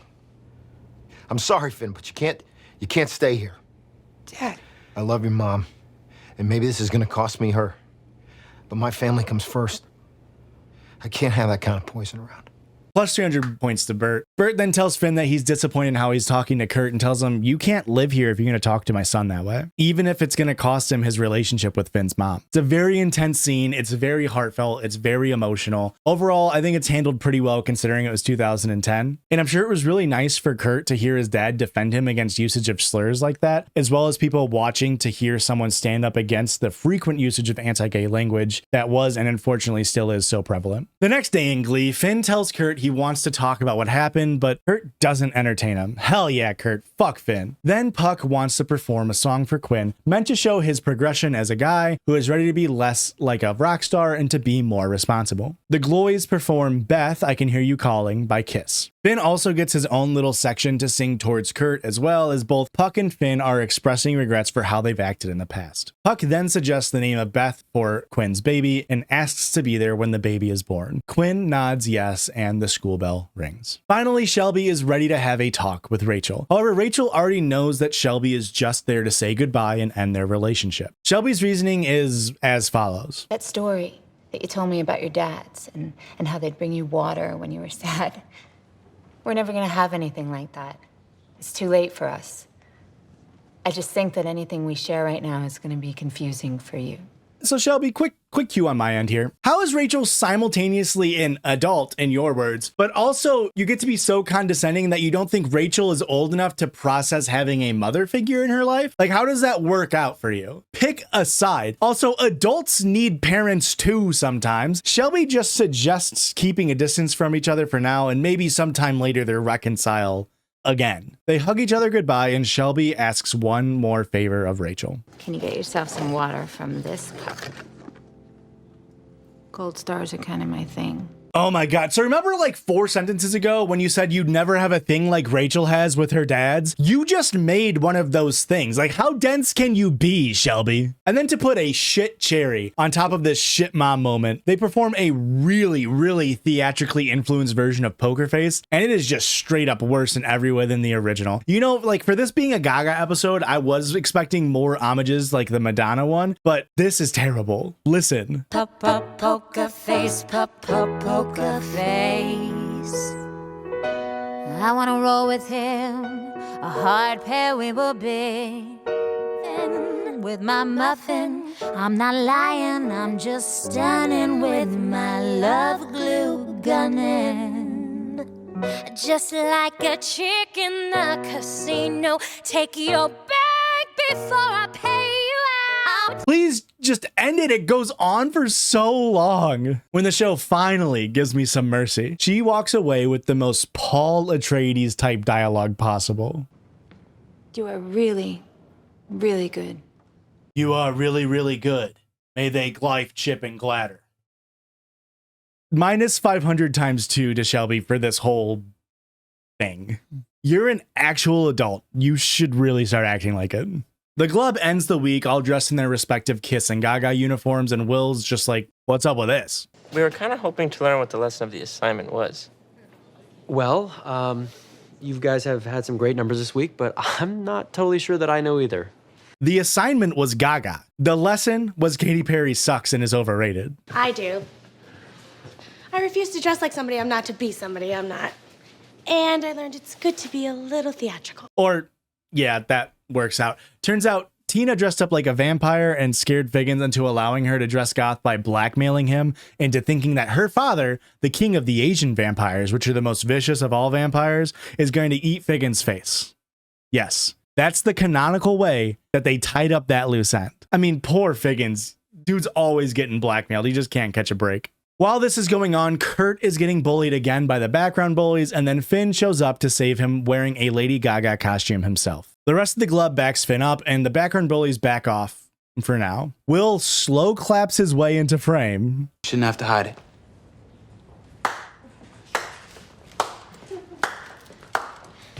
Nice job, Finn. I think you just figured out what the lesson was. And congratulates the little monsters for learning the lesson that he didn't plan at all. Great job as always, Mr. Shu. Now, Finn may have ended on a positive note, but he still bagged the top Gleeville spot for this episode with minus 1350 points. Mainly for the whole, saying slurs and being homophobic part. Shelby wasn't far ahead of him, though, at minus 1,000 gloints. And if you had to bet, who do you think is the only person who ended up in the positive? Yeah, it's Bert. Good old Bert. 300 points, Bert. That's what we've always called him around here. Good old 300-point Bert. All right, folks, the penultimate episode of Gleason 1. The buzz about Gleegionals is swelling back up with the club, and this makes sense because, there's only one episode left. Jesse has rejoined Vocal Adrenaline because the Glub was mean to him? What are you doing up there with them? I've transferred back to Carmel High, Rachel. I'm sorry that it's come to this, but you guys were awful to me. You never accepted me, you never listened to my clearly superior ideas. I'm sorry, there's just been no evidence of this happening. Turns out the show choir forums are also buzzing that Vocal Adrenaline isn't the favorite to win, as the New Directions are the now fan favorite underdogs. Yeah, the blogs and chat rooms centered around Ohio High School show choir. I bet those are riveting to be in and totally not filled to the brim with Sandys, Aprils, and other adults looking to meet 16-year-olds. Also, is Rachel just not aware of what her boyfriend is doing? Or that he was only dating her at the behest of her mother's wishes? Vocal Adrenaline just goes on to perform Queen's Another One Bites the Dust.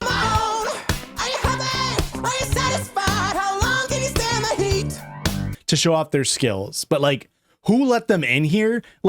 Can schools from 150 miles away just load up a bus of students and send them anywhere? What is this Game of Thrones Season 7 teleportation bullshit? I'm sorry, it's getting ridiculous. Jesse gives Rachel one last stare down as he walks away, and he should start walking because it's a 2.5-hour bus ride back to Akron, and they have to make it home for dinner or else Mother will be pissed. While the Glub was away, someone TP'd the rehearsal room. Mercedes then wonders the exact same thing I did, and we finally get some answers.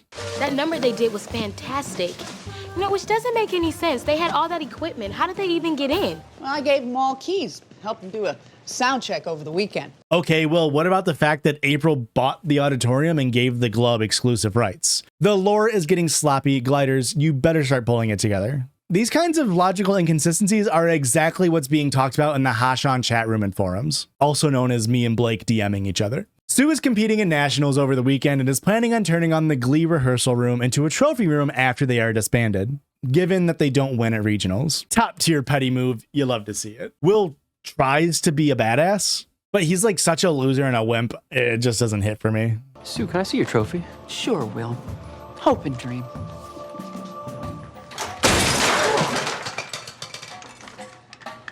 You dropped your trophy, Sue. Will and Terry are finalizing their divorce in their old home. I guess it's just to save on set design, but shouldn't this be done in a lawyer's office? Do they do house calls for ending marriages? Terry reveals that she and Will have a lot more in common than we may have thought.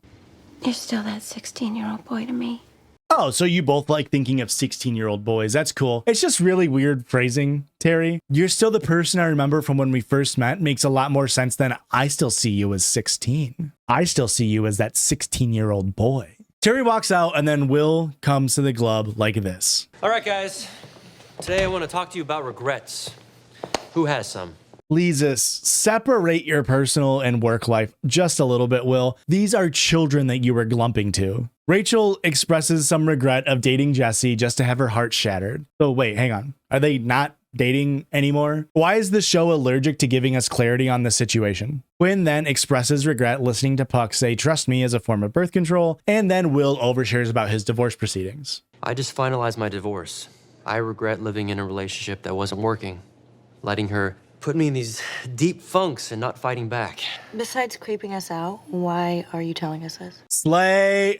Slay, Santana, yes. Will wants the Gleb to go into regionals with no regrets and to fight back against Vocal Adrenaline with all they've got. Yeah, no shit. Will wants to hit Vocal Adrenaline the same way they hurt them. We need to hit them back just like they hit us. So you want us to TP their choir route? Whatever the better, cooler version of that is. Like, maybe we should steal their school statue. Great idea, Will. Tell your students to do a literal crime. Thankfully, Kurt knocks this idea down, though, as he points out that the statue is much too heavy. Not that it's fucked up to do, just that it's too heavy. But Puck and Finn then take things into their own hands and end up slashing the tires of all of the Range Rovers of Vocal Adrenaline.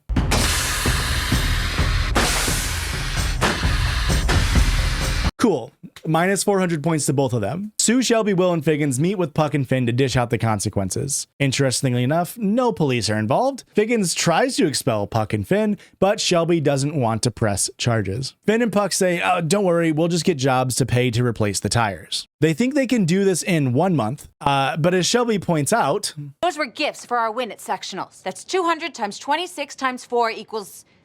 I don't have a calculator. The thing is, I do have a calculator, Shelby, so let's see here. That is $20,800 in 2010 money, or just over $30,000 in 2024 money. Damn, really? Inflation has gone up 150% in the last 14 years? That's fucking terrible. That's awful. So far this show has shown that it's either extremely easy or extremely hard to raise money. And apparently this $30,000 in 1 month time falls in the former category. But speaking of things that suck to hear, Sandy is back and is refusing to sell weed to Will, worried he might jump off a building and he just can't have that on his conscience. However, always helpful Sandy lets Will know that Vocal Adrenaline has one weakness. But you can't see it because you're in too big of a funk. They can't do funk. Will's plan is to put some emotion and passion into their set by visiting Funky Town. So you have your assignment. I want you guys to turn McKinley High into Funky Town. Hey, if I had to see it, you do too. Mercedes says, don't worry, I can bring the funk, but Quinn wants the chance to do some white girl funk. You said funk was about soul and anger. I have plenty of both. Look at me. Look at my life. I'm furious. Let's be honest. When white people try to be funky, you end up with Casey and the Sunshine Band. I love boogie shoes. Mercedes racism aside, I will have something prepared tomorrow. Quinn remarks that Mercedes is doing some like anti-white racism here, but I mean, is Mercedes wrong? White people can't do funk, historically. Here, I'll give you a solid example of the white guy not being able to do funk. Funky Town. Will then pulls Rachel into his office to talk to her about how hard she's taking the breakup with Jesse. And she starts to open up, but in classic Will Schuester fashion, he stops paying attention and formulates his own selfish plan to help beat his own personal nemesis, Sue. His plan? Woo her and break her heart. Very cool, Will. Not a sociopathic thing to do at all. Very normal. Will immediately proceeds to launch his plan into action. He practices a funk number, Tell Me Something Good by Chaka Khan and Rufus, and asks her to tell him if it's too suggestive. Y'all, add this to the white people who can't do funk tally. It is an assault on all of your senses. It starts with Will shaking his non-existent ass and crescendos into lifeless vocals, culminating in Will glumming. Take a moment, folks, go and watch the full performance on YouTube because God, is it uncomfortable to watch. Thankfully, Sue rejects him. So, you feel anything there? No. Was I too dirty? I didn't notice. I was bored. Thank God. So Terry is still working at Cheats and Things, and she has new hires Puck and Finn there to train. So this is how they plan on making $21,000 in a month, working retail. So let's do the math, shall we? They need $10,500 each. 1 month will give them 23 working days, which is the most you can possibly have while working 5 days a week. We'll also give them 40 hours a week, ignoring the idea that they're high school students for a moment. Maybe they're just working the 4 to 12 shift. That would turn out to be $57 an hour each. I mean, damn, I guess I should be working at Cheats and Things. So now, why did Terry canonically hire them? To help out struggling youths? Maybe she just needed extra help? No. You go shirtless under this apron. Look, I only hired you two losers because I'm desperate to increase my quarterly sales, and you'll work for less than immigrants. I mean, just way to continue Figgins' hiring practices, Terry. Minus 200 gloints. Also, Are these migrant workers getting paid more than $57 an hour? Sandy comes in to harass Howard Bamboo, who I guess is no longer in jail, and calls Puck and Finn over as well. You two, apron boys. You're not gonna fondle us, are you, Mr. Harrison? Sandy starts to berate the retail workers, and then they break into a cover of Loser by Beck. And it's another very rare example of the showrunners actually giving the actors something right in their vocal range, as Puck and Finn kinda kill this performance. Ain't the vegetables, dog food stalls with the beefcake pantyhose. Kill the headlights and put it in neutral. Stock car flaming with the loser and the cruise control. Terry, however, cuts things short by being anti-Semitic. I thought Jews were supposed to be smart. She is also starting to hallucinate and starting to see Will and Finn. Mrs. Schuster? Can you show me how to fold this sham again? Mrs. Schuster? Oh my God, is that why she said the 16-year-old comment to Will earlier? They're giving Terry a full-on pedophile arc. Why does this show insist on giving out so many pedophile arcs? It's starting to feel like a shonen anime on steroids. Next thing you know, Hisoka from Hunter x Hunter is going to make an appearance lusting for JBI or something. Sue, writing in her journal, admits that Will's singing worked, and she is starting to fall for Will because, of course, every woman is beholden to Will's alleged sexiness. Will meets her in her office and presents flowers and appletini flavored carbo gummies, her favorite. He lays on the glizz, that's the Glee Riz, and he asks her out to dinner. Minus 300 points to Will. And Sue accepts. This week. How's Wednesday night? Breadsticks. Good. Oh. You know what Wednesday is, right? Hump day. This makes Will Schuster the second most fuckable fictional character to ever use hump day unironically, the first being a CGI camel. Will Schuster is less fuckable than a CGI camel in my universe. Finn is talking about Glee with Terry and she doesn't like it. Oh, are your boundaries being crossed a bit, Terry? Maybe you and a minor have little to nothing in common since you're a whole ass adult? She admits she has a compulsive need to crush other people's dreams. Then Finn kinda comes onto her. You'd be a total MILF if it weren't for the whole faking the mother thing. You're very sweet. You could be my second chance. Terry then says she's gonna break her post-divorce funk and try to help Finn with his Glee assignment. Perfect. There's no way this goes poorly. She types funk into the iTunes. So, we'll type funk into the iTunes and promotes Finn to assistant manager. Grooming 101, folks. Quinn finally gets to debut her funky side to the club. She remarks that being pregnant has opened her eyes to the daily oppression from men and invites other pregnant students of the Unwed Mothers Coalition to perform with her. They perform It's a Man's World by James Brown with some, we'll say, interesting choreography choices. This is a man's world. But what if it doesn't? Nothing without a woman or a girl. Also, it's really not looking great for the white people can do funk crowd. Everyone who's white goes to hug Quinn, and Mercedes does not look impressed. At Hump Day date night, turns out Will stands Sue up at Breadsticks. So she furiously meets with him at his house. He calls her out and says it's just a taste of your own medicine, but how are we supposed to feel like Will was doing a good thing here? How does Will think this is gonna help him in the club moving forward? Well, apparently this messes with Sue so much that she becomes bedbound due to her depression of being rejected by the one and only Will Schuster. He then realizes that hurting Sue has negative repercussions for not only her, but also the students who were competing for nationals with the Cheerios. Who could have known? Finn and Puck then get to perform their funk song, which is Good Vibration by Marky Mark and the Funky Bunch. Which, I mean, I would give some credit as the white boys make it sound good, but this isn't funk. The only part of the song that's borderline funk is sampled from Lolita Holloway, and Mercedes does that part. This is just a white guy rap song. Great job, guys, but that's not funk. I mean, the group is called Marky Mark and the Funky Bunch, but that is a rap song. No. Will, stop agreeing with me.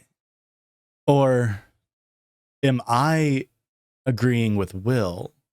Mercedes has a talk with Quinn about being a minority and how it feels to be oppressed. Quinn has gotten more of a taste of it with being a pregnant teen. Mercedes offers Quinn to move in with her so she can feel more at home than at Puck's house. This is weird considering they've done multiple episodes on women being oppressed. It just kind of feels like a cheap way to get Quinn to move out of Puck's house, but I'm not really quite sure just yet. But good on Mercedes for extending the olive branch, I guess. 200 points. Feeling bad about his actions for the very first time in his life, Will visits Sue at her home to try to speak with her. The place is covered in trophies from over the years of Sue being a historically great cheer coach. The housekeeper lets him in and he tells her thank you for the help, but in Spanish. Oh, gracias por tu ayuda. Oh yeah, he's a Spanish teacher. You kind of always forget that. What a dog shit accent that he has. Will's the type of guy to hit you with a, hey, do you mind passing the tortilla chips with queso? Turns out Sue has pulled the Cheerios out of nationals competition and screws her students over, saying that they are the reason why she's so miserable in her life. Again, we are treated to the same storyline of a woman who isn't happy because she is unmarried despite her many individual life accomplishments. Will convinces her to come back to coach nationals and all is right in Sue's world after this. All it took was a man telling her to stop being sad. You love to see it, folks. Jesse then calls Rachel and tells her to meet him in the parking lot. Maybe we'll finally get some understanding of their relationship status. Also, he's still wearing the same outfit from the opening number of the episode. I guess that 2.5-hour bus ride hasn't left yet. Oh, Jesse, mom's gonna be pissed if you let that Skyline chili get cold. Hey, quick aside, all you Ohio heads who are about to be like, actually, Skyline Chili is from Cincinnati, which is on the southwest border of Ohio and Kentucky. Akron is not likely to share their food customs. Shut up. No one cares about your Ohio foods. I was giving you a bone by even mentioning it. I'm from Illinois. Do you know how hard I have to fight defending the superior deep dish pizza from coastal elites trying to shill the New York slice? I think your chili debacle can take a backseat here. Back in the Glarking Glot, Rachel runs up to Jesse wanting an embrace, but it turns into an ambush as the members of Vocal Adrenaline pelt her with eggs, specifically noting that she's a vegan. Fuck you, Jesse. Go be the leader of colonial Britain in the late 1700s or something. We also don't really get a great explanation as to why Jesse hates Rachel. He's the one who was manipulating her the whole time. Shouldn't she hate him? Break it like you broke my heart. I loved you.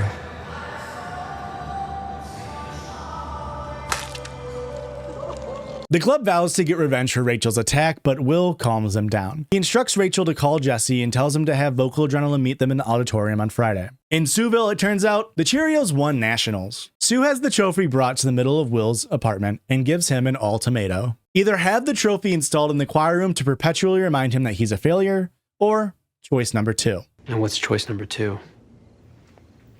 You can kiss me. Right here, on the lips. With tongue. So I guess they'll have to find space in the Glee room, right? Because there's no way they would actually kiss. You know what? I'm not gonna do this. Even your breath stinks of mediocrity. Oh, thank God. It was just fucking with him. I don't know if I could have handled that image. So the trophy gets put in the Glee room right where Will can see it, and he has to live knowing that he made the decision to kiss Sue and was rejected by her. I mean, just great work, Sue. I would compliment you further if you weren't a sexual predator. At the auditorium, the Glub puts on the funk performance for Vocal Adrenaline. Kurt starts out the performance by moving his lips around because, I'm sorry, this is just not his voice. Roof off, we're gonna tear the roof off, the mother sucker. Tear the roof off, the sucker. Tear the roof off, we're gonna tear the roof off, the mother sucker. Tear the roof off, the sucker. What kind of mics and live sound design are we supposed to believe the New Directions have access to? Their performance of Give Up the Funk is so bad. But apparently Will and Vocal Adrenaline's ears are funked up because Will enjoys it and Vocal Adrenaline is left scared heading into regionals. They did a funk number. We've never been able to pull off a funk number. Don't worry, George. They didn't pull it off either. As this Gleason has gotten nearer to an end, we've seen a lot less gloints being given out as the characters are more focused on relationship drama and regionals as opposed to their usual antics of sexual assault and blackmailing. So we see Will pick up 600 Gleevil points here as the top dog and Mercedes getting a cool 200 gl-ood points. Ooh, Okay, regionals, we made it, folks. Turns out Sue is one of the judges for the show choir regionals, as she has reached a big enough celebrity status to make the cut. This is a classic wrench in the, oh my god, are the new directions going to win storyline. Will and the Glub are understandably upset about this, and Will asks Figgins if he can do anything to help, and he says, sorry, my hands are tied. Name a more powerless character than Figgins, I dare you. The odds are even further stacked against the Glee Club at regionals, where they must win or place to maintain their ability to exist. It would be a real shame if they didn't win or place at regionals. The Glee Club, that is, because then the Glee Club wouldn't exist in the show called The Glee, about the Glee Club that has 5 more seasons about the Glee Club. We then see a flashback to the night Puck and Quinn first had sex. We see the manipulation that Puck had to do to convince Quinn to have sex, and we flash out as we see Quinn is standing in Will's kitchen. The whole Glub has come to his house to decide on the set list for Gleeginals. I really feel like that shouldn't be something they're doing just a few days before the competition, right? Like, don't they need to like hammer out details of their performances that realistically they've been practicing for months at this point? The Glub is in a funk, ironic, knowing that Sue is going to sabotage their chance at winning, and so they all just get down to their dumps and reminisce about all of the great times they had in Glee. We just did the same exact plot last episode. You mean to tell me that white people doing funk wasn't the answer? Will, unable, or maybe just unwilling to think for himself, goes to Emma for advice because we're at the end of a season and we have to wrap up all of the storylines. Emma suggests Will shows footage of the Glee Club performing to help inspire them and understand, hey, we all love Glee Club, exactly the same thing she did to Will in the very first episode of this season. Remember when we had hope that he might quit and become an accountant and we would have been saved from this?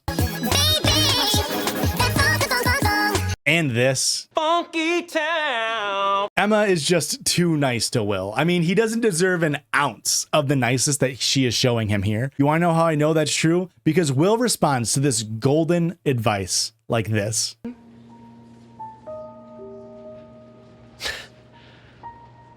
I miss you.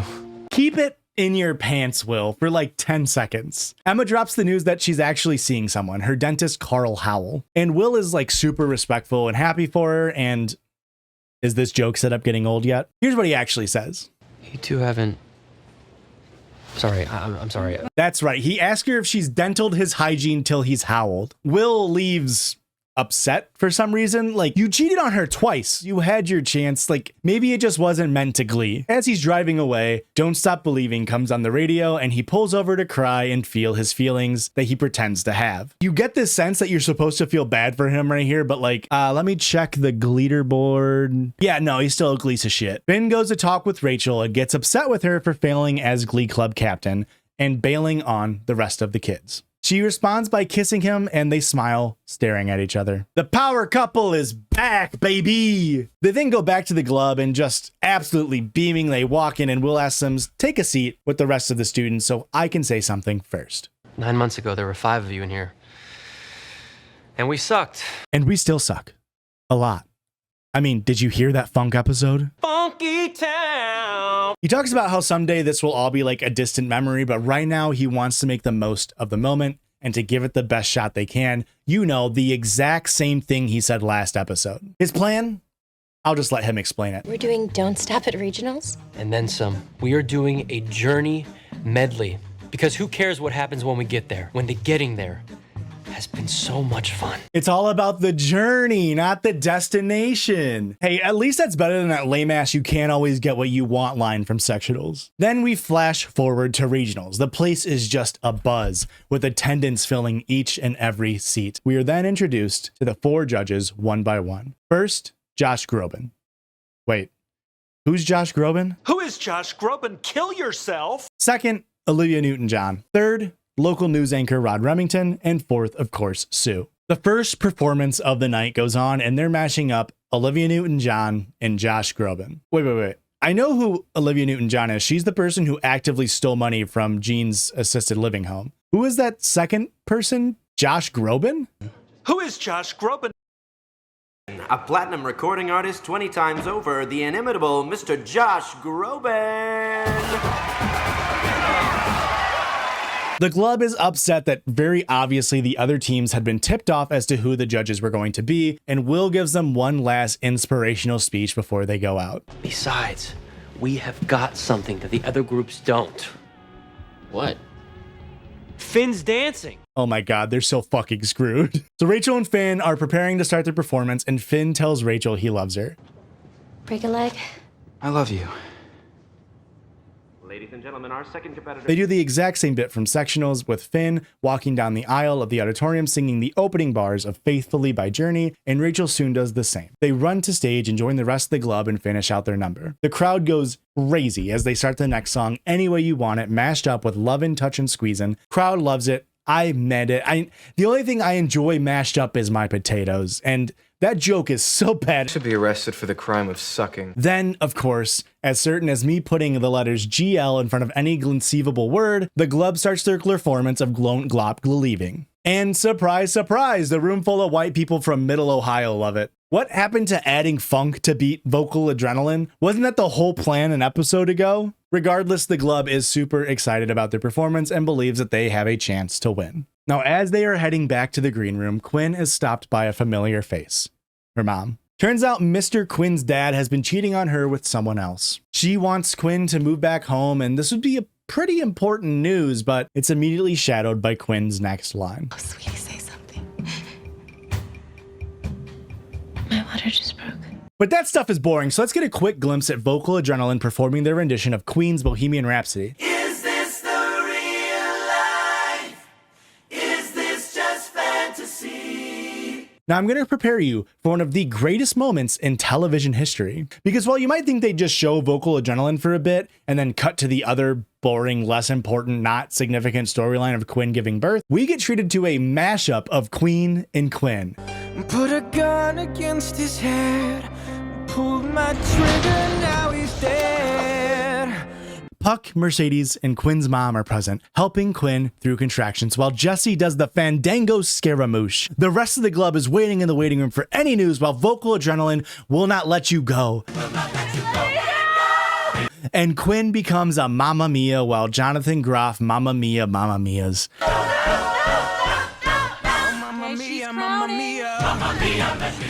Quick birthing process, really. Maybe they borrowed Shelby's time wizard to make sure all the process of driving to the hospital, getting admitted, getting to a room, getting prepped, going through the appropriate stages of labor, and eventually arriving at crowning and giving birth lined up just right where the arrangements of Vocal Adrenaline set was. So yeah, Quinn's birth went well, and she's able to hold her baby with everyone she would have wanted present. Also, apparently Rachel stayed behind at regionals and is just there to like give Jesse the stink eye during the whole performance. Afterwards, Rachel goes to Shelby and tells her that she should take a job to co-coach Glee with Will. Shelby declines, citing that this whole being the best Glee club in Ohio for multiple years in a row just isn't really fulfilling, but you know what is? Well, come on down, folks, let's play a game. Does Shelby want A, a garden, B, a dog, C, a house, or D, a family?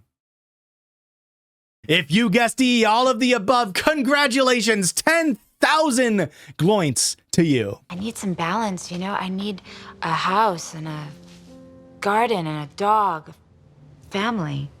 I missed out on my chance with you, and it kills me. And I can't let that happen again. And Shelby, I hate to tell you this, but come here.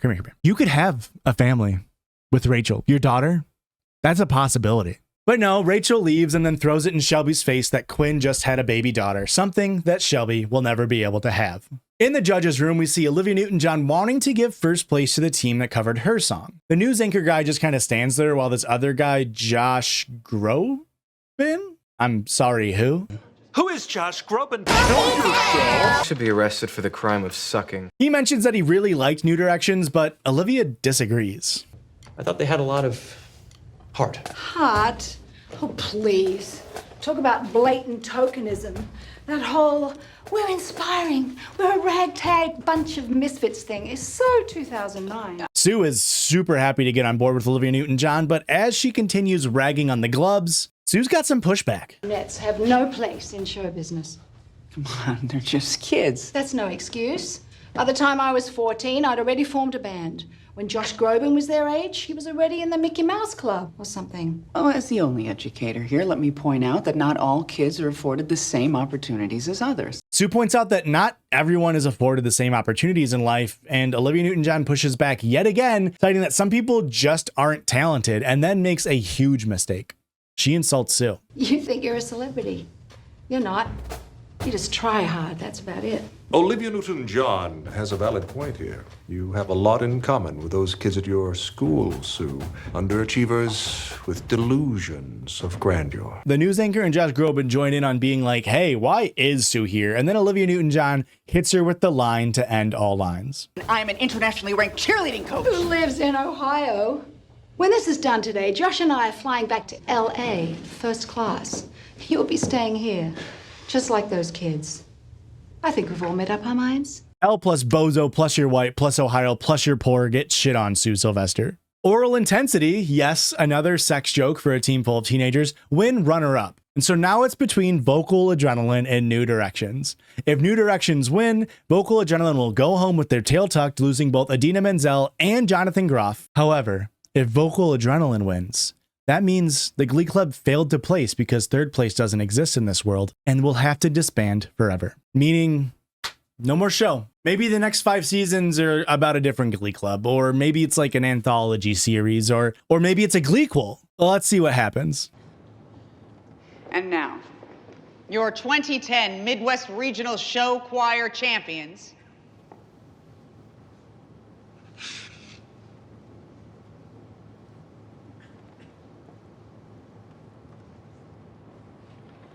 Vocal Adrenaline. Boy, do I have egg on my face. Quinn is still set on giving up her baby for adoption. Puck, though, still is not quite as sure. She asks him if she loved him when they had sex, and he says yes, especially now. Then Adele Dazeem moseys on over, and god damn it, she's gonna get the fucking baby, isn't it? Just let the fucking plotline die, Glee! Back at McKinley High, we see Emma yelling at Figgins about the Glee Club getting disbanded. Will stops to talk to her, and we can see the passion Emma has for the students. We lost, Emma. Because Sue cheated! She cheated, Will, and where do you think all that money's going? It's going right into her pockets. We can't let her win this one. Tell him, Emma. Get him, girl. I mean, it's pretty ridiculous that Will has just given into this fate without even really fighting for it a little bit with Figgins, right? Like, well, I mean, surely Will just thank Emma for attempting to get through to Figgins, and he'll take it from here. No, it's never over. I don't care what anybody says. Some things are worth fighting for. I mean, like the kids? Yes, of course. Anything else? No. No, this is about the Glee Club. This is not about us. Hell, it isn't. I love you, Emma. There. I finally said it, and you love me, and Dennis or no, this thing isn't over between us.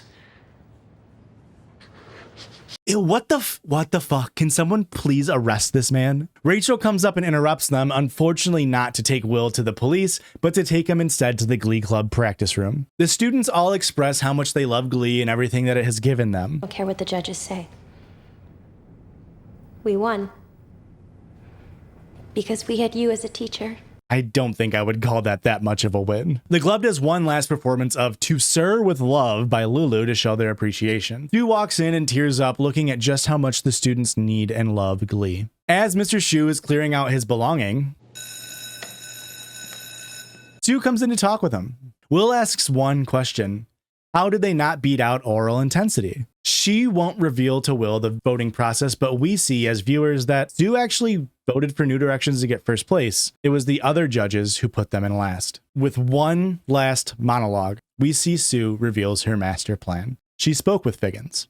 Glee Club gets another year. I get what I want. Do you really not understand how the sexual blackmail thing works? Enough, Sue. I will not be blackmailed by you anymore. I will tell my wife of our heated sexual congress before I will be bullied by you again. One last shit, Figgy. Give the Glee Club another year, and I won't mention us making the beast with 2 backs again. So she bought them one more year so that she can continue to ridicule Will and the Glee students. A net glutral point action for Sue here, but regardless, Will thanks her for what she's done in a weird way. You're a really good person. I mean, you have a heart. Okay, let go of my hand. Hey, I appreciate what you're doing for these kids. I won't forget it. I'm seriously gonna puke in your mouth. I can assure you, Will, that is not true, and I have the science to back it up. The club is once again all back in the Glee practice room, and Will lets them know the news. We've got another year. What? Come on, we got another year! They're all over the moon, wanting to get right back to work to rehearse for sectionals, but Will says, I haven't had a musical number in a little while, so I gotta do one before this season ends. You guys can get more screen time next year. And then he pulls out a ukulele, and instead of delivering a 10+ minute apology a la Colleen Ballinger, he just performs Somewhere Over the Rainbow. We also see that Shelby is indeed adopting Beth, Quinn and Puck's baby. I guess the Time Wizard really expedited that process as well. The season comes to a close as the Glids are all content, ready for another year of show tunes and mashups. Now, I don't always write every single point change into the Glipt, but eagle-eyed viewers will have noticed only one person accrued any points, and it was Will for sexually assaulting Emma with minus 1,000 points. But of course, we don't want to just talk about that last Gleepisode.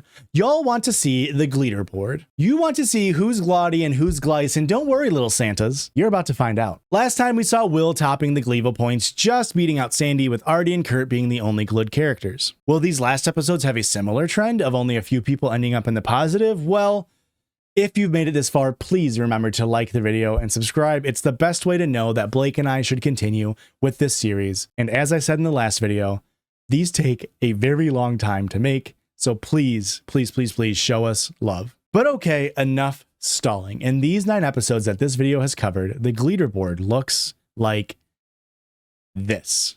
That's right, it turns out raping someone is a pretty Gleevil thing to do, which landed Sue the top spot by far. We also see Bert being the top Glid point earner, and yeah, I don't think that was ever really going to be contested. I think a really big takeaway is that the show stopped with the really over-the-top Gleevil things like we saw in the first 13 episodes, and leaned more into that typical like relationship drama between teens that many shows centered around high schoolers often do. And while I still think the show was super fun to watch, we just didn't have the allure of like 2 pregnancies, 1 hidden and 1 fake, or like a guy constantly cheating on his wife, or multiple pedophiles stinking up the place. Speaking of that, we aren't done here yet, because of course we are going to combine all 22 episodes into a scoring system. And what better way of doing that than a tier list? We found this is going to be the easiest way to visualize characters currently in the show, and also the best way to be able to slide in more characters as the series moves forward, given that's all something you all want to happen. So let's walk through this tier list and I'll explain as we go. In F tier, we have actual predators Sue and April. These are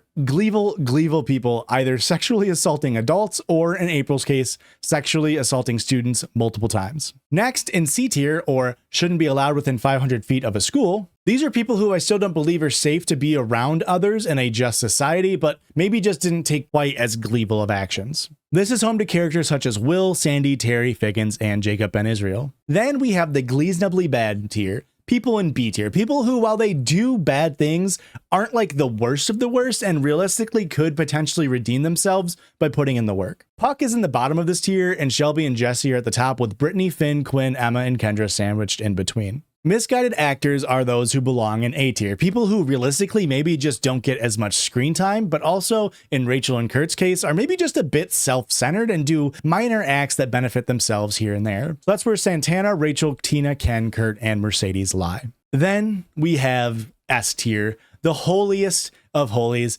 those who benefit from small amounts of screen time, but also just haven't really done that much to take away from the Glid deeds. First up, Artie. Now, judging by the comments on the last video, Artie may not live here for long, but the fact that he has 2 entire episodes dedicated to him, and both times he comes out on top as being selfless, is kind of holding him above water. Then, at the very top, which should be a surprise to absolutely nobody who's watched these last 2 Glidios, is Bert, Kurt's dad. Now, I'm certain if he got more screen time, the writers couldn't resist giving this guy some bad moments, but from everything we've seen, he's a very loving father who has at every turn supported Kurt to the best of his abilities, and even rose above and took Finn and brought him under his wing. Please, Bert, please don't turn out to suck. Well, that's it, everyone. Thank you so much for watching and sticking around to the end. If you haven't already, please, again, subscribe and leave a comment telling us if you would like to move on to season 2. We have a lot in store for the next video that we cannot wait to show you. But until then, if you just need more of me, I actually have a podcast that uses the setup behind me. And if you are someone who doesn't know, it's called The Judgies, and it's me and my 2 friends, Christian and Erica, just cracking jokes and having a good time while we read Reddit stories. And so check that out if it interests you. I also have all of my social media accounts in the description, as well as editor Blake, so please go check those out. We both have a penchant for banger tweets, and Blake is known to make some great YouTube edits now and again, so give them a follow as well. Thanks for watching, and once again, I'll say this. continue to be a lot less like Sue Sylvester and be a little bit more like Bert Hummel.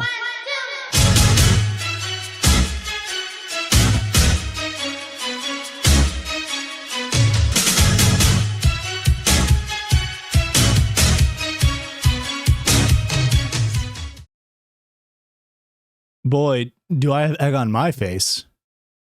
Boy, do I have egg on my face. Boy, do I have egg on my face. Okay, that's perfect with the yolk running down the glasses. Okay. Oh no, I'm getting egg all over.